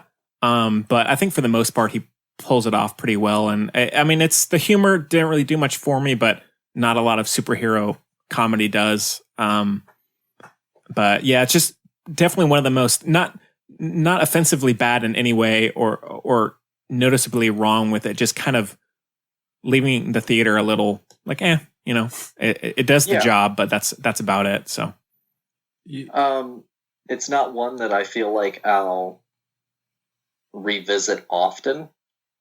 You know, I might, and I probably won't even buy it when it first comes out. If I, I'm walking around Target or Best Buy or something and I see like Shazam on discount, I might be like, oh, okay. Yeah. And pick it up. But I don't think it'll be one that like I revisit a lot. I've got a friend who's got this idea that they're just going to lean into all of the weirder characters and try and build the Justice League off of that. And I don't know that I see this character working in that, especially since you are working with younger actors. Yeah, I don't either. And you can't really like stretch it out that long. I think DC could benefit a lot from starting over. Yeah. I know it's a little bit late in the game, but clean slate, I think they could benefit from that. Yeah, for sure. Spoilers, I guess, for anyone who hasn't seen it. Don't worry about spoiling it. Okay. Yeah. Well, as long as you're okay with it, Jim. I really enjoyed the rest of his family getting powers at the end. Yeah, I like that too. That was a big highlight for me, and I actually thought that was it Megan Good, who was the older version of Darla? I think so. Yeah. Yeah. I thought she did a great job at being an adult with a child, for sure, as a soul. I liked the little nod to Big. I love Mark Strong, but I feel like he constantly gets put into these villain roles. I know. They're one note. And I'm like, come on, my man. Stretch Get your... a better age and fire whoever you have. Yeah, Is he the villain in the Sherlock Holmes? In the first one, yeah. First Sherlock Holmes? Yeah. And in Kick-Ass, the first Kick-Ass. Yeah. So, I think he's great. But again, like, the Savannah character is just kind of fine. It's good. It is very much like Ant-Man, where it almost feels, not to like belittle Ant-Man, I enjoy Ant-Man a lot, but it feels kind of like filler. It's decent filler, but it feels like stories between stories. Yeah, and I will probably go see it. I would give it a watch. I liked it. It is. You get the sense of how small it is really with what the finale is. Mm. You know what movie does like adults like with like as children really well is Jumanji: Welcome to the Jungle. I haven't seen that yet. It's actually worth Jack a watch. Black does a great job with it. Okay. Yeah, it's like Dwayne Johnson, Karen Gillan, Jack Black, and Kevin Hart all do a really great job, actually. I buy that those are kids. Okay. Well, I'll give it a look. Yeah, it's good. Yeah, I mean, I wish I had more to say about it. It's just kind of it checks the marks, but or the bullet points, but checks the boxes. Thank you. Angel Asher, out of all of the child actors, I felt was probably the weakest. Little Yeah. Shazam, little Billy Batson. Mm-hmm. Adrian Brody, I actually really enjoyed as grown-up Freddy. Yeah, he's got to come back, Adrian Brody. He's been having some rough Sorry, not Adrian years. Brody, Yeah. Adam Brody. There we go. Oh, yeah. But yes, everyone would have been really confused otherwise. Hashtag bring back Adrian Brody, you know. But yeah. All right. Well, Jacob, anything you want to add? No. I like Zachary Levi. I'm interested to see how he plays this character. Yeah. I like him in Chuck. Yeah. I still haven't seen that. Yeah, I got to check that It's a out. good show. I haven't seen him in anything since. So. He was in Thor: The Dark World and Thor: Ragnarok as Fandral. That's right. That's Okay. right. Cool. That's right. Cool. All right. Well, out of 5 stars, Paul? I don't know, like a soft 3, I guess. Yeah. I'm about the same. I'll probably give it a 4. Okay. All right, man. Speculative guessing. Yes. Yeah. All right. Well, I guess that about brings us to the end of the show. Well, first off, what's y'all's favorite of the movies that we've talked about? What would you say is the best? Probably Wonder Woman. Wonder Woman. Yeah, I would say the same. Well, good. No debate there. And what's the worst? Justice League. Justice League. Yep. Yeah, fair enough, man. Yeah. Fair enough. All right. Well, I guess that about does bring us to the end of the show. Thank you so much again for downloading and for donating, and I hope that you've kept with us through this just epic show. And don't forget to check out the weekly podcast on iTunes and Stitcher. And we'll definitely be doing some more, especially if y'all are game, some more superhero bonus shows or something like that. You know, we'll figure it out. Oh yeah. You're always welcome. We're doing an in-game show next weekend. Yeah, we'll be looking to be doing that. But Paul, it's great to see you, man. It's been a while since we've chatted. Yeah, thanks for having me on. I had a great time chatting about all this, you know. Yeah, and finally we could get it all out on the table, you know, the DC. Yeah. You get Jacob Swafford have a big Coen Brothers show, a reunion. Oh my God. Coen Brothers. Yeah, that'd be it. Yeah, that'd be good. That'd be good. Jeff Adams on Skype. Oh no. Yeah. But yeah, I think he knows how to work a computer. Yeah, I don't know if he does. Ask him what he thinks about Ballad of Buster Scruggs. Oh yeah, I'm curious about that. Yeah, but well, Jacob, thanks to you, man, as well, for taking the time, and well, I'm sure we'll see you again sometime soon before you move away. But yeah, guys, have a great day. All right, and I'll see you soon. Yep. All right, we'll see y'all later. Good to see you, Paul.